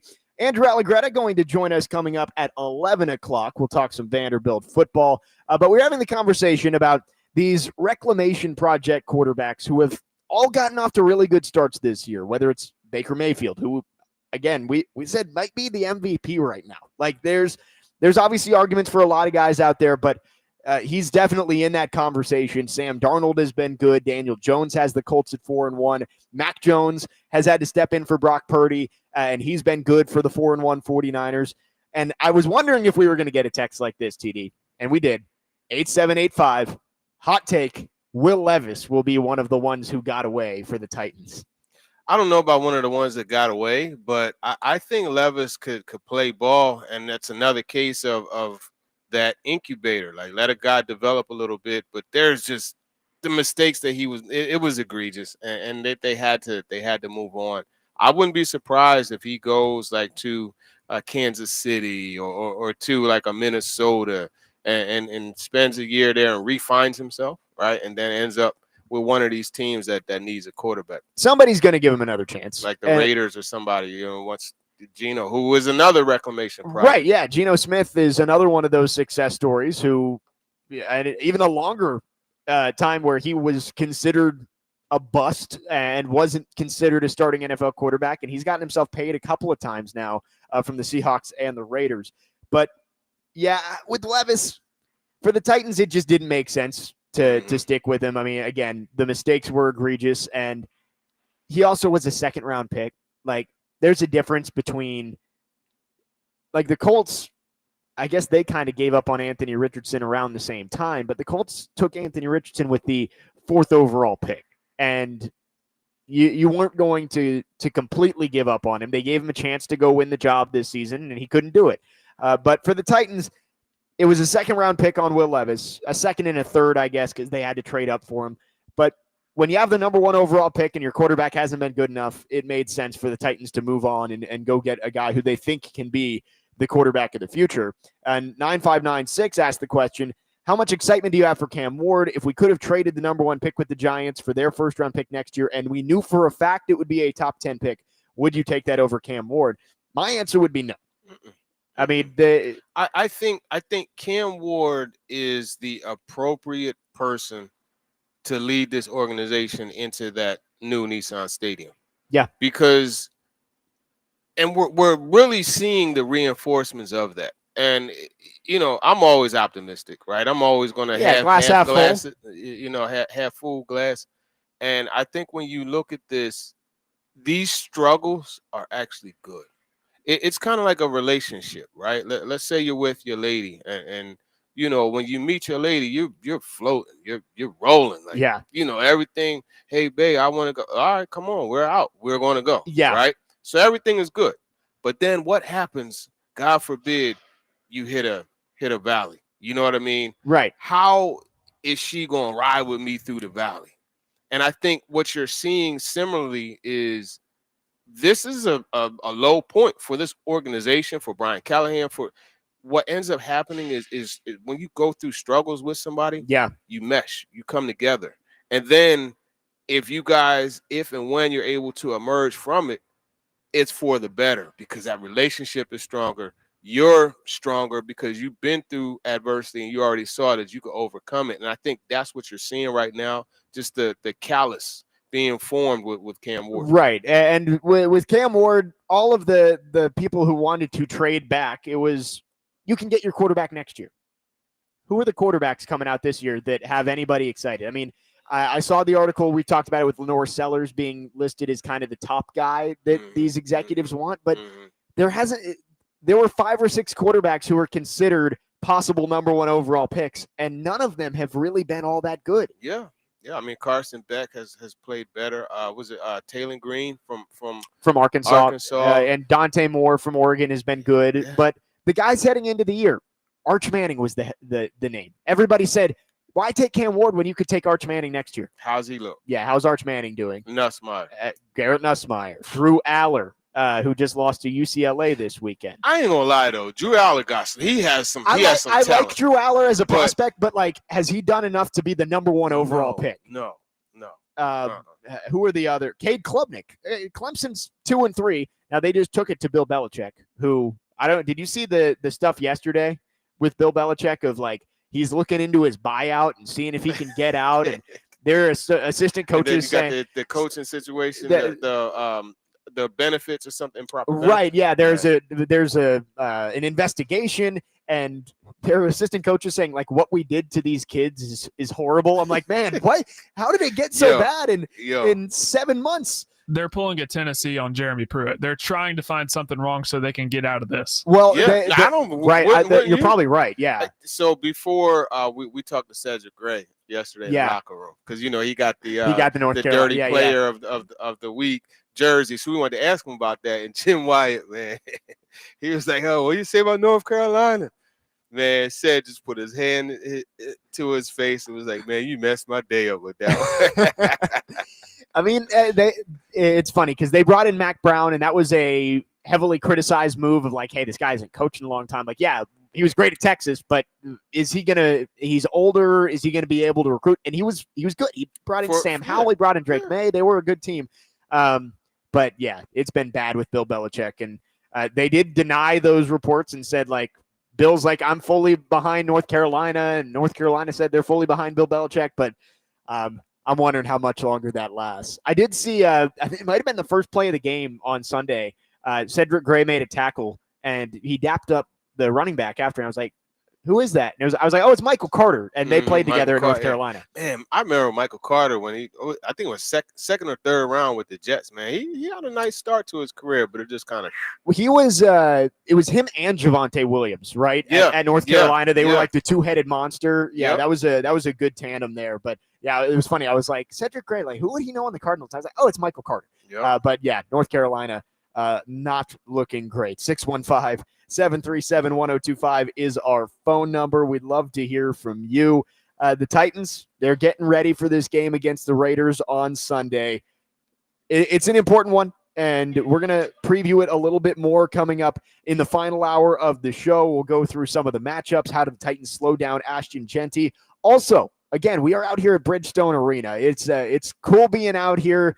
Again, it's the calm before the storm. I believe they were having morning skate out there, so you can kind of hear the puck bouncing around. It's pretty dope. It's cool. And TD was talking about how you walk out outside of Jack Daniel's Barrel House here, and it's a little colder. Like it's an exciting time here at Bridgestone Arena. Again, our shows will be out here all day. We'll talk some Preds later on in the show as they get ready to start their new season tonight. 615-737-1025 is the phone number. We'd love to hear from you. Our phone lines are driven by WilsonCountyHyundai.com. When we come back, Andrew Allegretta is going to join us from Vanderbilt Football. We'll talk some Commodores as they go into their bye week. Jake Lyman, Turron Davenport, Parker Kelly, next man up, 1025 The Game.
Final hour on this Thursday. Next man up, 102.5 The Game. Jake Lyman, Turron Davenport live at Bridgestone Arena. Predators season opener tonight at 7 against the Columbus Blue Jackets. Parker Kelly back at the Busy Bee Plumbing, Heating, and Air Conditioning Game Nashville Studios. Home of the $99 yearly Beehive membership with a buzz is always about great service. We start our 11 o'clock hour, as we always do on Thursdays, going to our phone lines driven by WilsonCountyHyundai.com. Andrew Allegretta, voice of Vanderbilt football, is on the line. Andrew, as always, appreciate you coming on. How's it going?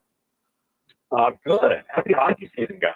Yes, it's always fun when we get to be back out here at Bridgestone Arena. And again, we are 8 hours away from puck drop on a new year. Andrew, over the weekend, Vanderbilt goes down to Alabama, a highly anticipated game, ends up falling 30-14, maybe a little bit of a skewed final score with a late touchdown there from Alabama. But with the way that game happened and the 2 red zone turnovers, does it make you, as a program, feel a little bit better or a little bit worse knowing that, hey, top 10 game on the road, we were right there. We just have to clean up a couple of those mistakes that we made down towards the goal line? Probably neither. Am I allowed to say neither? You are allowed to say whatever. I get the perspective of, and I actually feel like the people in our orbit, Jake, have kind of said to be sitting at 5-1 and be frustrated that we lost to Alabama is such a unique and welcomed position to be in.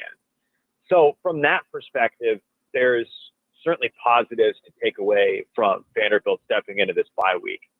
And certainly the negative too, which is kind of why I'm split and I say neither, is like, we didn't play our game. I remember saying at the end of the broadcast, like, I wish they beat us better.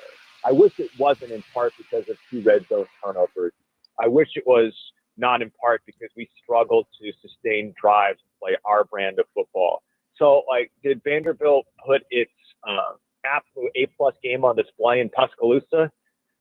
Certainly not. And Alabama has a lot to do with that. They're ultra talented, and that team could win the national championship. So I'm kind of split on that question there.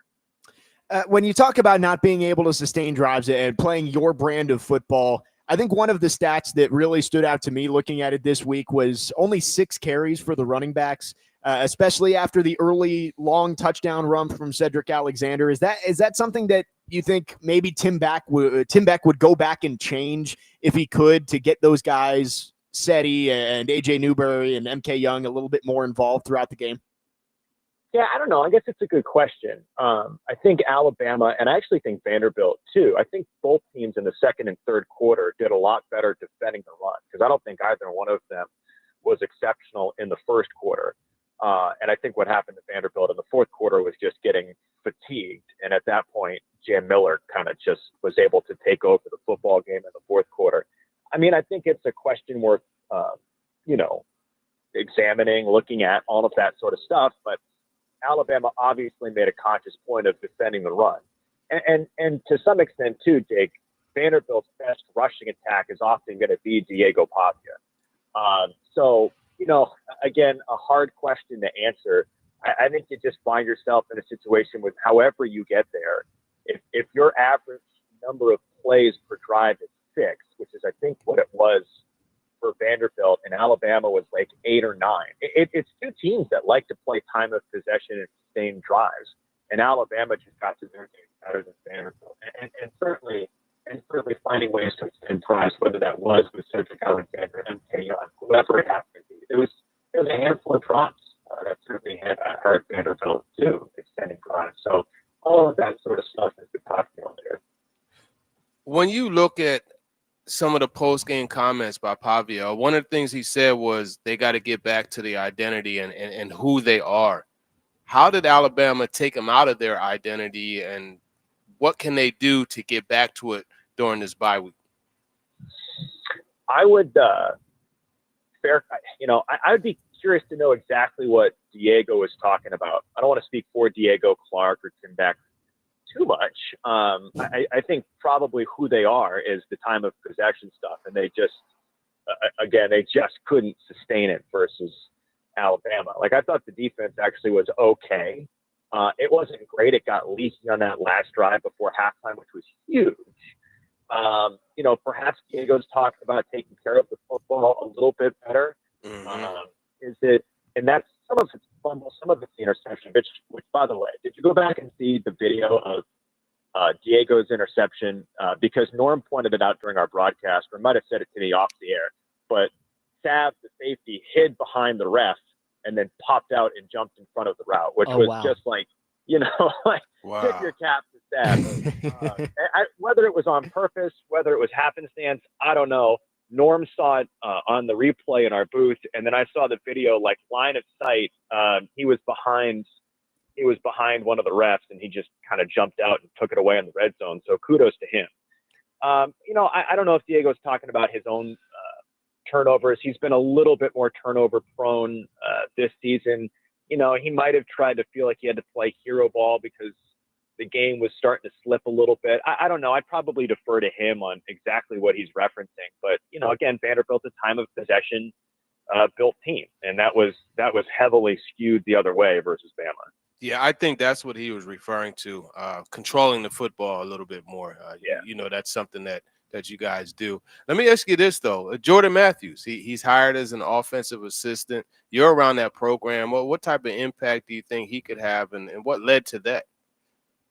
We're going to talk with Jordan coming up on Monday and do an extended interview, so we'll get more details on kind of how it all came together. But just watching him interact with the guys, first off, it's like a very positive influence on the guys.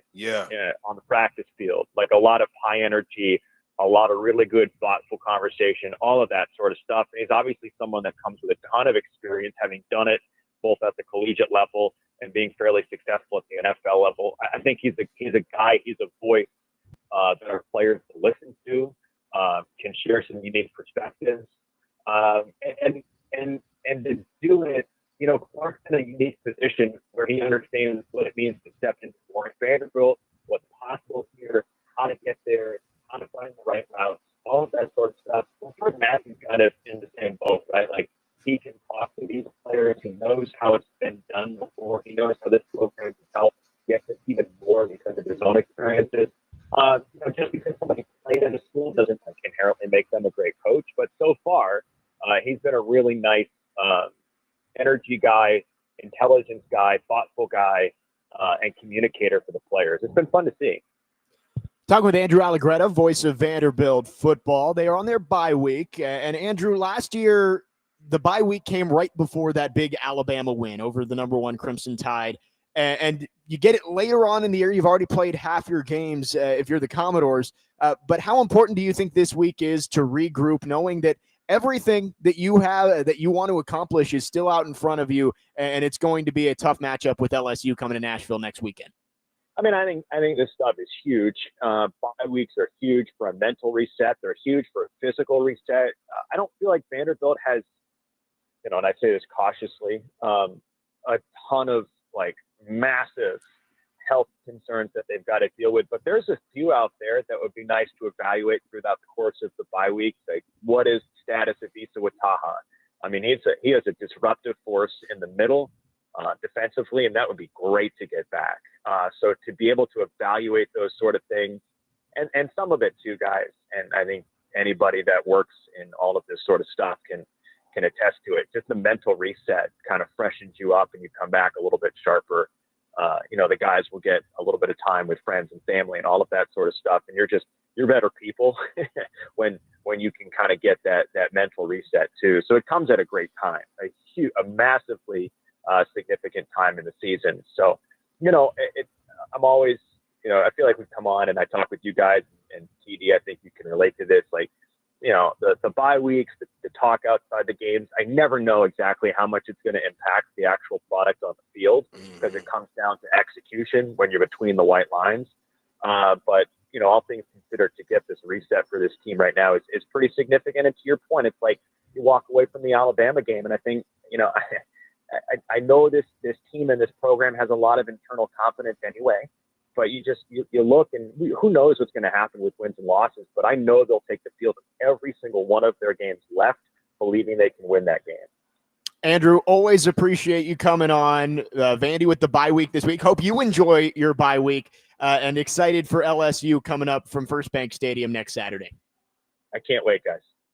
Andrew Allegretta, voice of Vanderbilt football. Always appreciate his time and insights as the Commodores now 5-1, 20th ranked team in the country. They've got the weekend off, and they will take on LSU, currently the 11th ranked team in the country, next Saturday, the 18th. Jake Lyman, Turron Davenport out here at Bridgestone Arena. The staff here has brought over a surprise for us.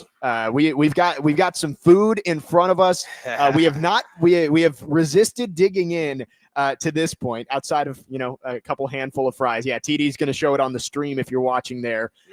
We've got a lot of the new offerings here at Bridgestone Arena.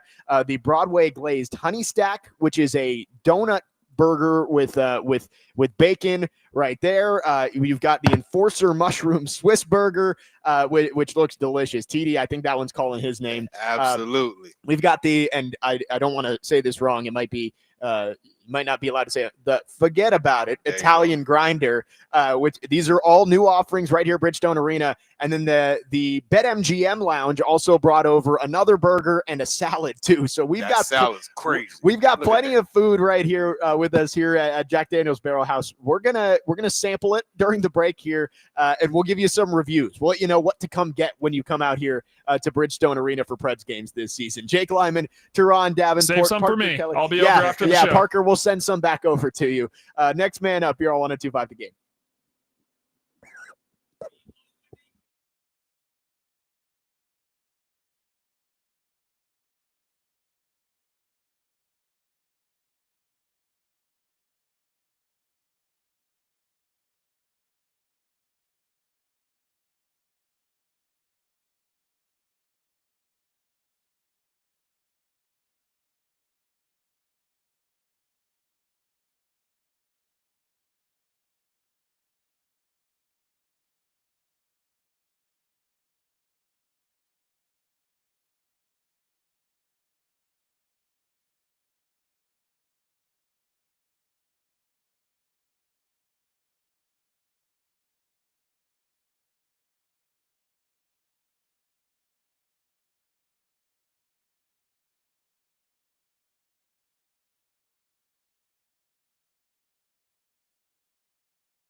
Next man up, 102.5 The Game. Jake Lyman, Turron Davenport out here at Bridgestone Arena.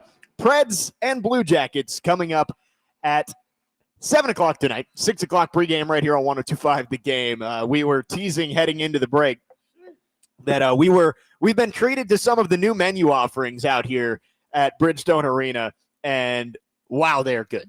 This is we have not been able to get through all of it yet, but we were at least able to sample for the most part some of the new stuff. The Broadway glazed honey stack is the donut burger. It is a donut with a burger and bacon and then another donut on the bottom. That is unbelievable. That sounds like a heart attack. Yeah, that thing is crazy, man. That thing is crazy. Yeah, I mean, I don't know if I can even finish it because I think the donut and the burger together is just like that's a whole lot of calories for me. I don't know if I need that all before noon, but man, having a couple bites of that was great. I thought the forget about it Italian grinder was great. That's definitely something I would come back and get. I have not tried the Enforcer mushroom Swiss burger. You got into that. Was that good, TD? Man, it was so good. It made me put the wrong headset on. Hey, it happens. Yeah, it happens. But the donut burger, like I don't eat pork, so I took the bacon off. Hopefully it's not too big of a risk for me, but man, I had to taste it. Man, that thing is crazy. It's unbelievable. I will. I'm glad I got to taste this because I plan on coming out to a ton of Preds games this year, and now I know what to come and order. We haven't gotten into the BetMGM Lounge burger yet. Maybe that's a next segment endeavor for us. The salad, it's like a caprese salad with big clumps of mozzarella cheese, and they got the balsamic vinegar over it and tomatoes. Oh, it was so good. Yeah, I mean, gotta try it. It's all good. The little workout I did this morning, like I know it's gone. Went to crap. I mean, that gone, but it's all good though, man. Like this is a spread. So if you're coming to the game tonight, make sure you guys get the Swiss mushroom burger. What is this one called? The Broadway glazed honey stack. Broadway glazed honey stack. I'm gonna tell you this, right? Yeah. If you don't eat pork, just tell them to hold the bacon, because that's what I'm doing when I come back later tonight. I'm getting one of them, and I'm gonna hold the bacon, but let me get the rest. Right. I mean, if you're looking for a cheat day, that might be one of the better burgers I've ever had. So come out and get the Broadway glazed honey stack. Again, the Enforcer mushroom Swiss burger. TD loved that. I got to try that during the next break. And then the forget about it Italian grinder was great too. So lots of great food. My mouth is watering here trying to talk on air. Awesome stuff, and we appreciate the Predators for their hospitality while we're out here at Bridgestone Arena today. Again, our show's out here all day long. Lots to get to with the Titans, with the Preds, but did just talk with Andrew Allegretta from Vanderbilt Football.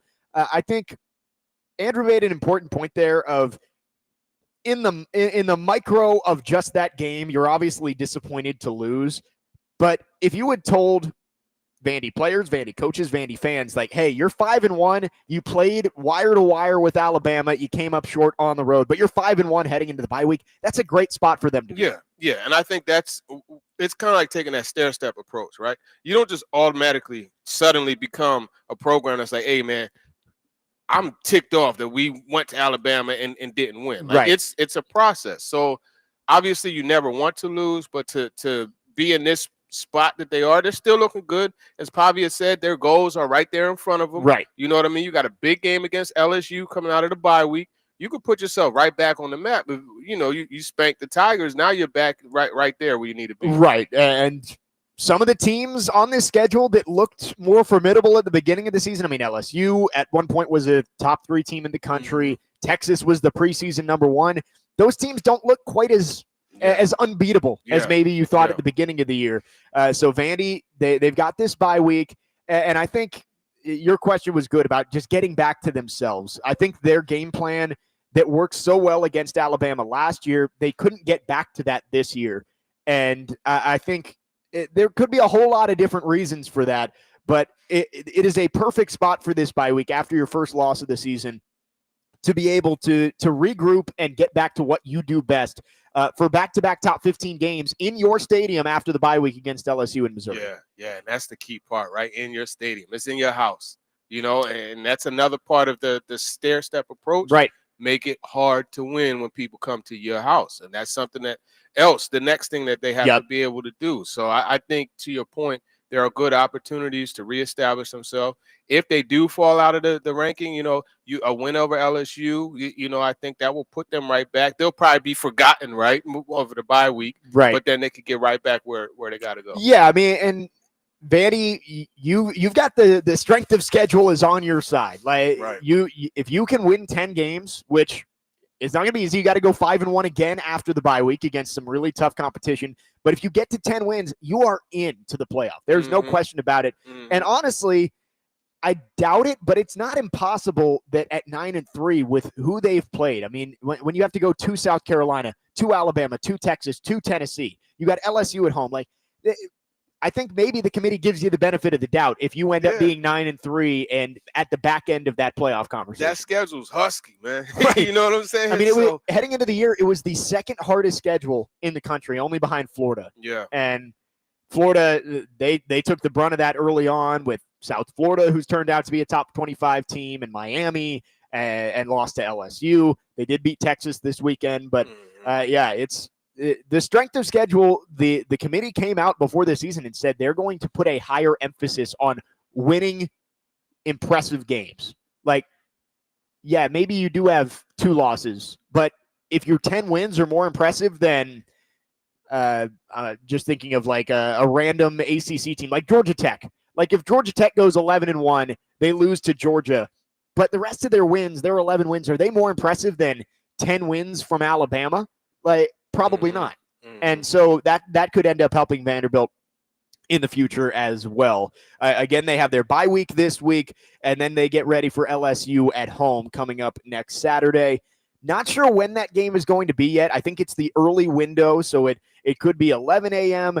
Central Time. It could be 11:45 a.m. I think it all depends on LSU and South Carolina play this weekend. So if LSU is able to take care of their business, likely going to be 11 a.m. on ABC for Vanderbilt and the Tigers next weekend at First Bank Stadium. 615-737-1025 is the phone number. We'd love to hear from you. Our phone lines are driven by WilsonCountyHyundai.com. If you've got any Titans questions for TD, get those in because we will get back to the Titans coming up next. The Two-Tone Blue, they come off their first win of the season. However strange it was, they got a win. They are in the win column for the first time in 2025. Now you've got a 1-4 Raiders team that does have plenty of talent. And we're going to talk about how the Titans may match up with the Las Vegas Raiders coming up next. We will also talk some Predators at the end of the show as they get ready to start their new season tonight. We are at Bridgestone Arena. Again, we have been treated to a wonderful spread from the Pred staff here. And I can promise you we are going to get that right back up and start snacking some more. So it's about to go down, we're going to have some more reviews for you of stuff you may want to come get when you come out here to Bridgestone Arena. Jake Lyman and Turron Davenport with you on this Thursday. We'll talk some Titans. We'll talk some Preds in the final half hour of the show. Coming up next, you're on Next Man Up, 102.5 The Game.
That was Brian Callahan yesterday answering TD's question about Ashton Genty and the kind of threat that he poses to the Titans defense coming up on Sunday. Genty, a top 10 pick and Heisman runner-up this past year out of Boise State, has slowly started to adjust to the NFL game, and he's had a couple of good games back-to-back. Jake Lyman, Turron Davenport, next man up, 102.5 The Game. How good is that burger, Jake? Man, we are this is prime multitasking from me and TD. The second we go to break, we throw the headsets off, and we are just chowing down on this spread that we got out here from the Preds at Bridgestone Arena. I said it in the last break, but man, the Broadway glazed honey stack, it is so good. I may not have to eat the rest of the day. Yeah, that thing's crazy. With donuts and burgers, like it's stuff that it shouldn't go this well together, but it does, and I can't stop eating it. And I did try the Enforcer Mushroom Swiss Burger. That was another good one too. Right. I mean, you can't go wrong, right? Like everything that they brought us out was fantastic. The salad from the BetMGM Lounge and the burger as well. That salad is refreshing. It's one of the ones like you eat and you feel like, you feel good. You know what I'm saying? And it's funny. It's like you come out to a stadium or an arena, and your thought is you're going to get, like at most stadiums, it's like hot dogs, chicken fingers. And it's like, man, you got the BetMGM Lounge here where you can go get yourself a quality meal. Like that caprese salad is fantastic. Yeah, like that's restaurant worthy. Right. So great stuff. Yes. Apologies. We are multitasking out here. They're trying to keep you lean with the salad. Yeah. Well, they couldn't come out and just hand us 5 burgers. I don't know what we would have done with it. We got 3, and we're working our way through it. The Italian grinder, the forget about it Italian grinder is awesome too. One of the better Italian subs I've had in a while. So make sure you come out hungry when you're coming to Preds games this year, because they got plenty of options for you. Anyway, we've talked about food enough. Back to the Titans. Ashton Genty, he is the focal point of this offense, especially with Brock Bowers out. There's a chance Brock Bowers plays on Sunday, but Dan Graziano reported yesterday that he could miss another week or two with this knee injury that he's been managing. If Brock Bowers is out, it does feel like one of the most important things for the Titans to do is make Geno Smith beat you with his arm, because again, he's got 9 interceptions this year. Yeah, make him beat you with his arm and those receivers, right? And I think that's the key part of it. I think you look at this week, it's one of them times where you match up well against the receivers. Now, I talked to Ryan McFadden, the ESPN NFL Nation Raiders reporter yesterday, and he had said that Bowers, obviously he didn't practice, but he was like, this is one of those injuries where, and it's almost like the J.C. Latham situation with his hip, where you just got to just pull back and not have him out there, right? And give it a chance to just rest and heal on his own without being put through stress. Now, obviously, you're still going to do things, right? Just like J.C. Latham has still done things, but you can't push it to the extent that you need to push to play. So that's that one. You're 100% right. You go in there and you got to figure out a way to keep Ashton Genty from beating you on the ground. But he's also like, he had a 29-yard catch on a wheel route. 40-something yards through the air. Yeah. Last week too. So it's one of the things where like the linebackers, and that's why I look forward to talking to Cody Barton today. Talk to Cedric Gray about other stuff. But Cody Barton is the one I want to talk to, because I would imagine he's probably going to get matched up with, if they do go man, he'll be. And they do a lot of things like with formations and stuff to get him the football. And even with scheme, like there's one, and I drew it up on Whiteboard Wednesday, where they have the mesh route, right? But the receiver on the right side is the backside of the trips. It's trips left. So your backside is the receiver on the right, and he's running across her, as is the tight end from left to right.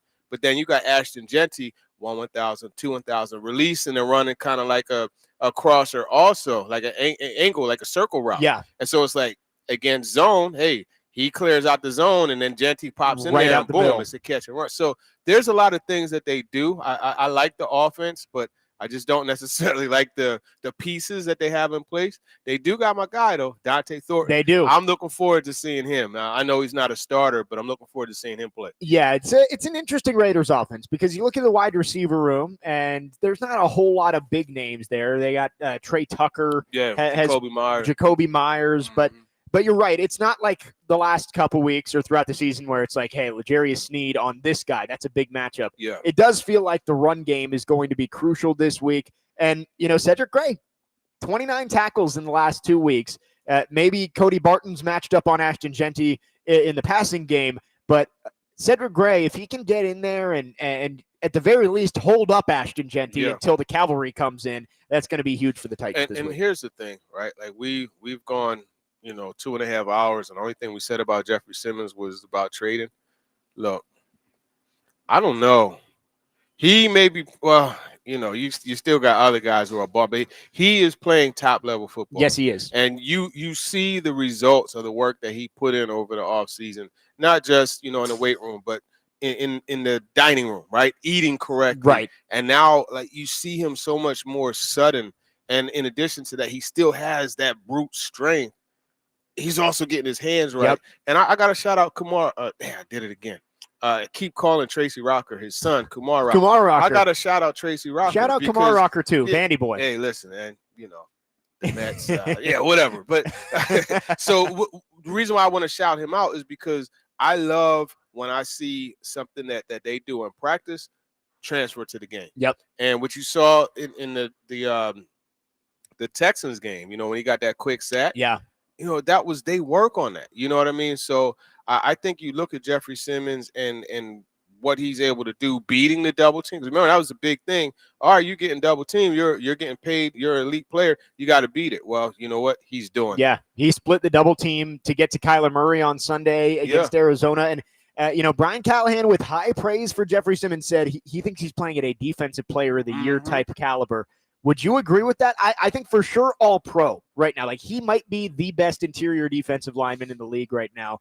But to say defensive player of the year caliber, that is high praise from his head coach. It's high praise. I think he can be mentioned among them, but this team is they're wonderful. Right, and that's the thing too, is like MVP, obviously your team has to win, but for defensive player of the year, unless you're Myles Garrett or something where you put up 18 sacks or 19 sacks, and it's like, okay, it doesn't matter if his team's good. He put up those kinds of numbers. Yeah. Jeffrey Simmons isn't going to be one of the top 5 sack guys in the league. Here's the thing, and that guy in Denver, you got to mention him, Nick Bonito. But see, the thing with Jeff is he's not going to get those votes because he's not going to fill the box score. Right? He's the guy that you're going to watch, and you be like, oh, shoot, that interception came because or you'd be like, man, that would have been a touchdown to Jeffrey Simmons. They make him rush the throw and overthrow. Those are the things that he does. And it impacts the game, but it just doesn't impact the box score. And I think if you're going to get those awards, you got to be that stuffer. Yeah, you got to be, Because it's the AP who votes on it. And I think it's a quality way to select these awards. But the issue is, same thing with the AP top 25 polls. These people don't watch every single game. Bingo. And it's like a lot of the times, they might watch a lot of games, but they're not watching every rep Jeffrey Simmons takes. Yeah, and they're watching highlights. Right. And it's like, oh, Jeffrey Simmons got 10.5 sacks. That's a good year. We'll put him on the all-pro team. Yeah. But maybe he has 10.5 sacks. And you're right. The Bo Nix interception at the beginning of the second half in Denver. That's all Jeff. That was Jeff forcing that, and Xavier Woods was just right place, right time. Right place, right time. So it is true that, I wouldn't say that Jeffrey Simmons should be up towards the top of the defensive player of the year odds, but definitely having an all-pro type season. And this is a Raiders interior offensive line that has shuffled a little bit, right? Jackson Powers Johnson was starting there. He was a guy out of Oregon who a lot of people liked in the draft, and now he's gone to the bench. So this is maybe a vulnerable group for Jeffrey Simmons to go after this weekend. See if he can wreak some more havoc and add to those stats that are already towards the top of the league. Yeah, go ahead, get you a couple more sacks so you can make some donations. There you go. Give him a reason, Jeff. 615-737-1025 is the phone number. Last call for phones. If you guys have anything out there on the Titans, we can get to it in our final segment. We also are going to talk a little bit of Preds because we are out here at Bridgestone Arena. It has been a phenomenal morning out here, You can feel the excitement in the air, people walking by, getting ready for the game. We got the spread out here, which again, we can't stop talking about because it's so Clap good. it up for that. I mean, thank you so much to the Preds Appreciate for getting us some of the new offerings they've got here at Bridgestone Arena. So we'll talk some Preds on the other side as they get ready to open their season tonight against the Columbus Blue Jackets. 7 o'clock puck drop, 6 o'clock pregame right here on 102.5 The Game. Final segment for us coming up right after this. You're on Next Man Up, 102.5 The Game.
Wrapping up the show here on this Thursday. Jake Lyman, Turron Davenport, Parker Kelly, next man up, 102.5 The Game. Chase and Big Joe are coming up right after us. Again, our show's out here at Bridgestone Arena all day long as the Preds open up their season tonight. Again, appreciate all the hospitality today. It has been a fun 3 hours and excited to start a new Preds season tonight.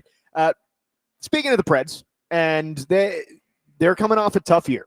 Finished with the third worst record in the NHL, despite all of the excitement from the offseason, bringing in a Steven Stamkos and Jonathan Marchessault and Brady Shea. And it just didn't all click last year. Injuries with Roman Josi hurt too.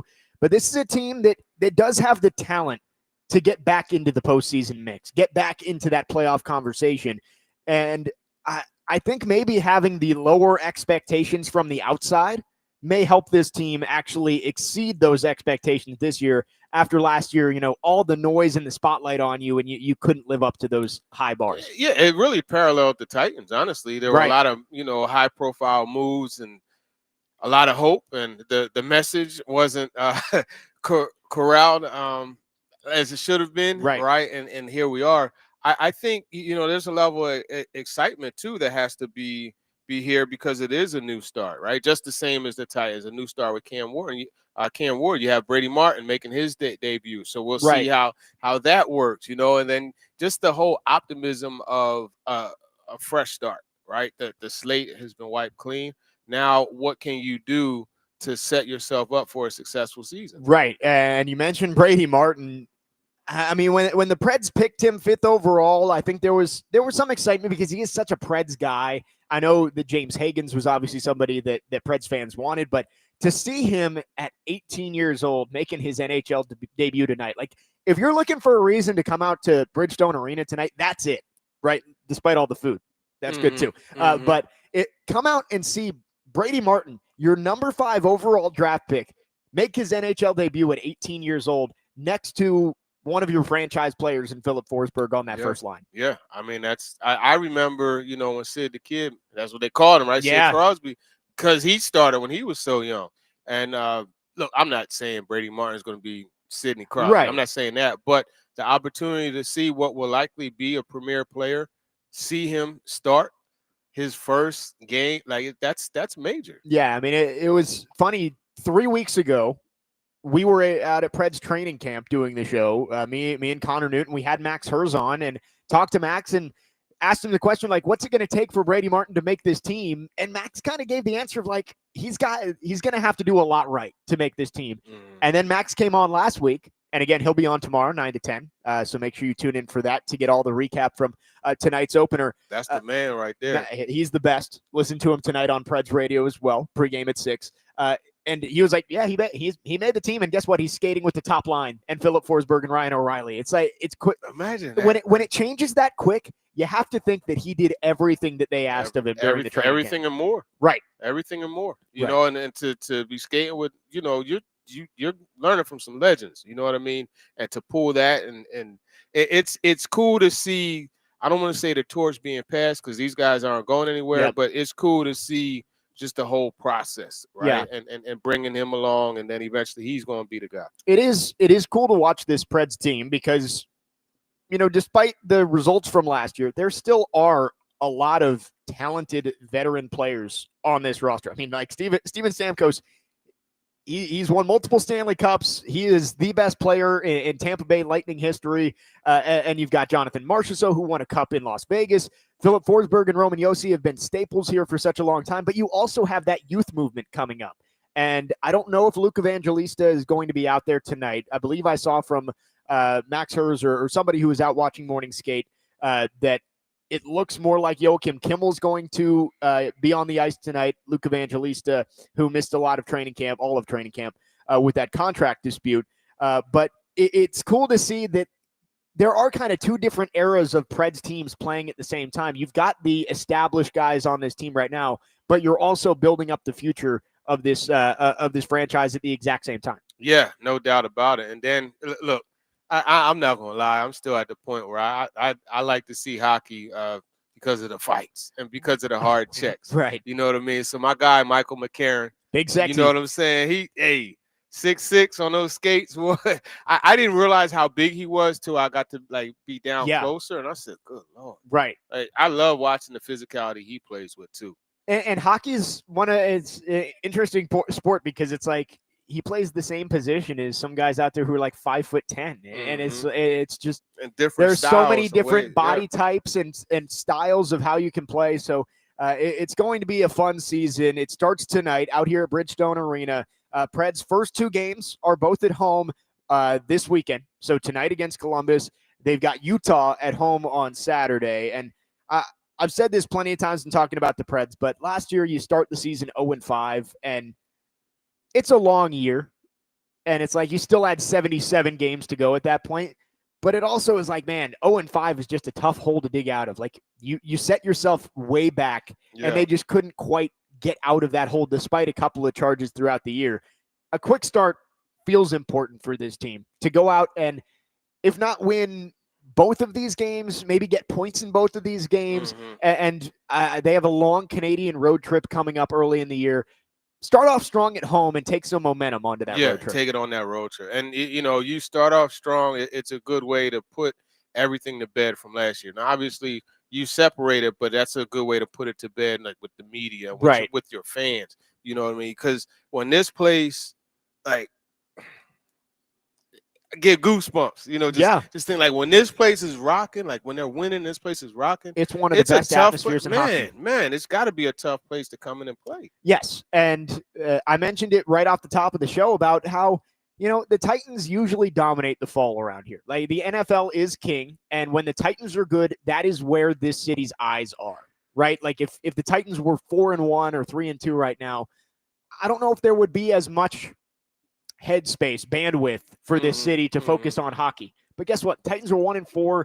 There's not a whole lot of excitement around that team. The Preds could jump in, and if they got off to a strong start, they could control this city's attention on sports. Man, this city needs a winner. Right. Deserves a winner. So, yeah, absolutely. I could kind of be a fan watching the Predators. Right, that's true, so I'm rooting for them to win just because, this is my city. I want my city to have a winner. And obviously, it's not likely, that they make the deep run, but you never know what could happen. Right, and, that's why they play the games. Hockey is one of those sports where if you do enough to get into the dance, we've seen 8 seeds go on and win Stanley Cups before. So the Preds start their run to try and get back to the playoffs. Tonight, they take on the Columbus Blue Jackets with, again, puck drop. I almost said first pitch. I'm in baseball mood. I understand. My Tigers tomorrow got Game 5. I'm not in baseball mode. Real quick, these people, they had the audacity to already charge me for my tickets for next year. I'm like, you're not going to allow me to relish in the misery of you're not going to let that wear off. You're just going to come and kick me while I'm down, huh? Get in my pocket. Hey, you got to get it quick before people start canceling those things. It's all right, man. It's always let's go, man. Yeah, my Tigers, I'd given up on them yesterday. They came back. They forced Game 5, so we'll see what happens tomorrow. Preds tonight taking on the Columbus Blue Jackets, starting a new season. And again, our show is continuing here from Bridgestone Arena all day long. TD, always appreciate it. Looking forward to next week. Man. Today was fun, man. Today was fun. We had a good 3 hours here. And again, TD with us every Thursday morning from 9 to noon. Always glad to have him. Tomorrow, Max Herr is going to be with us from 9 to 10. We'll talk Preds hockey, and then we'll preview the weekend of football for the rest of the show. For Turron Davenport and Parker Kelly, I'm Jake Lyman. Chase and Big Joe are coming up next here on 102.5 The Game.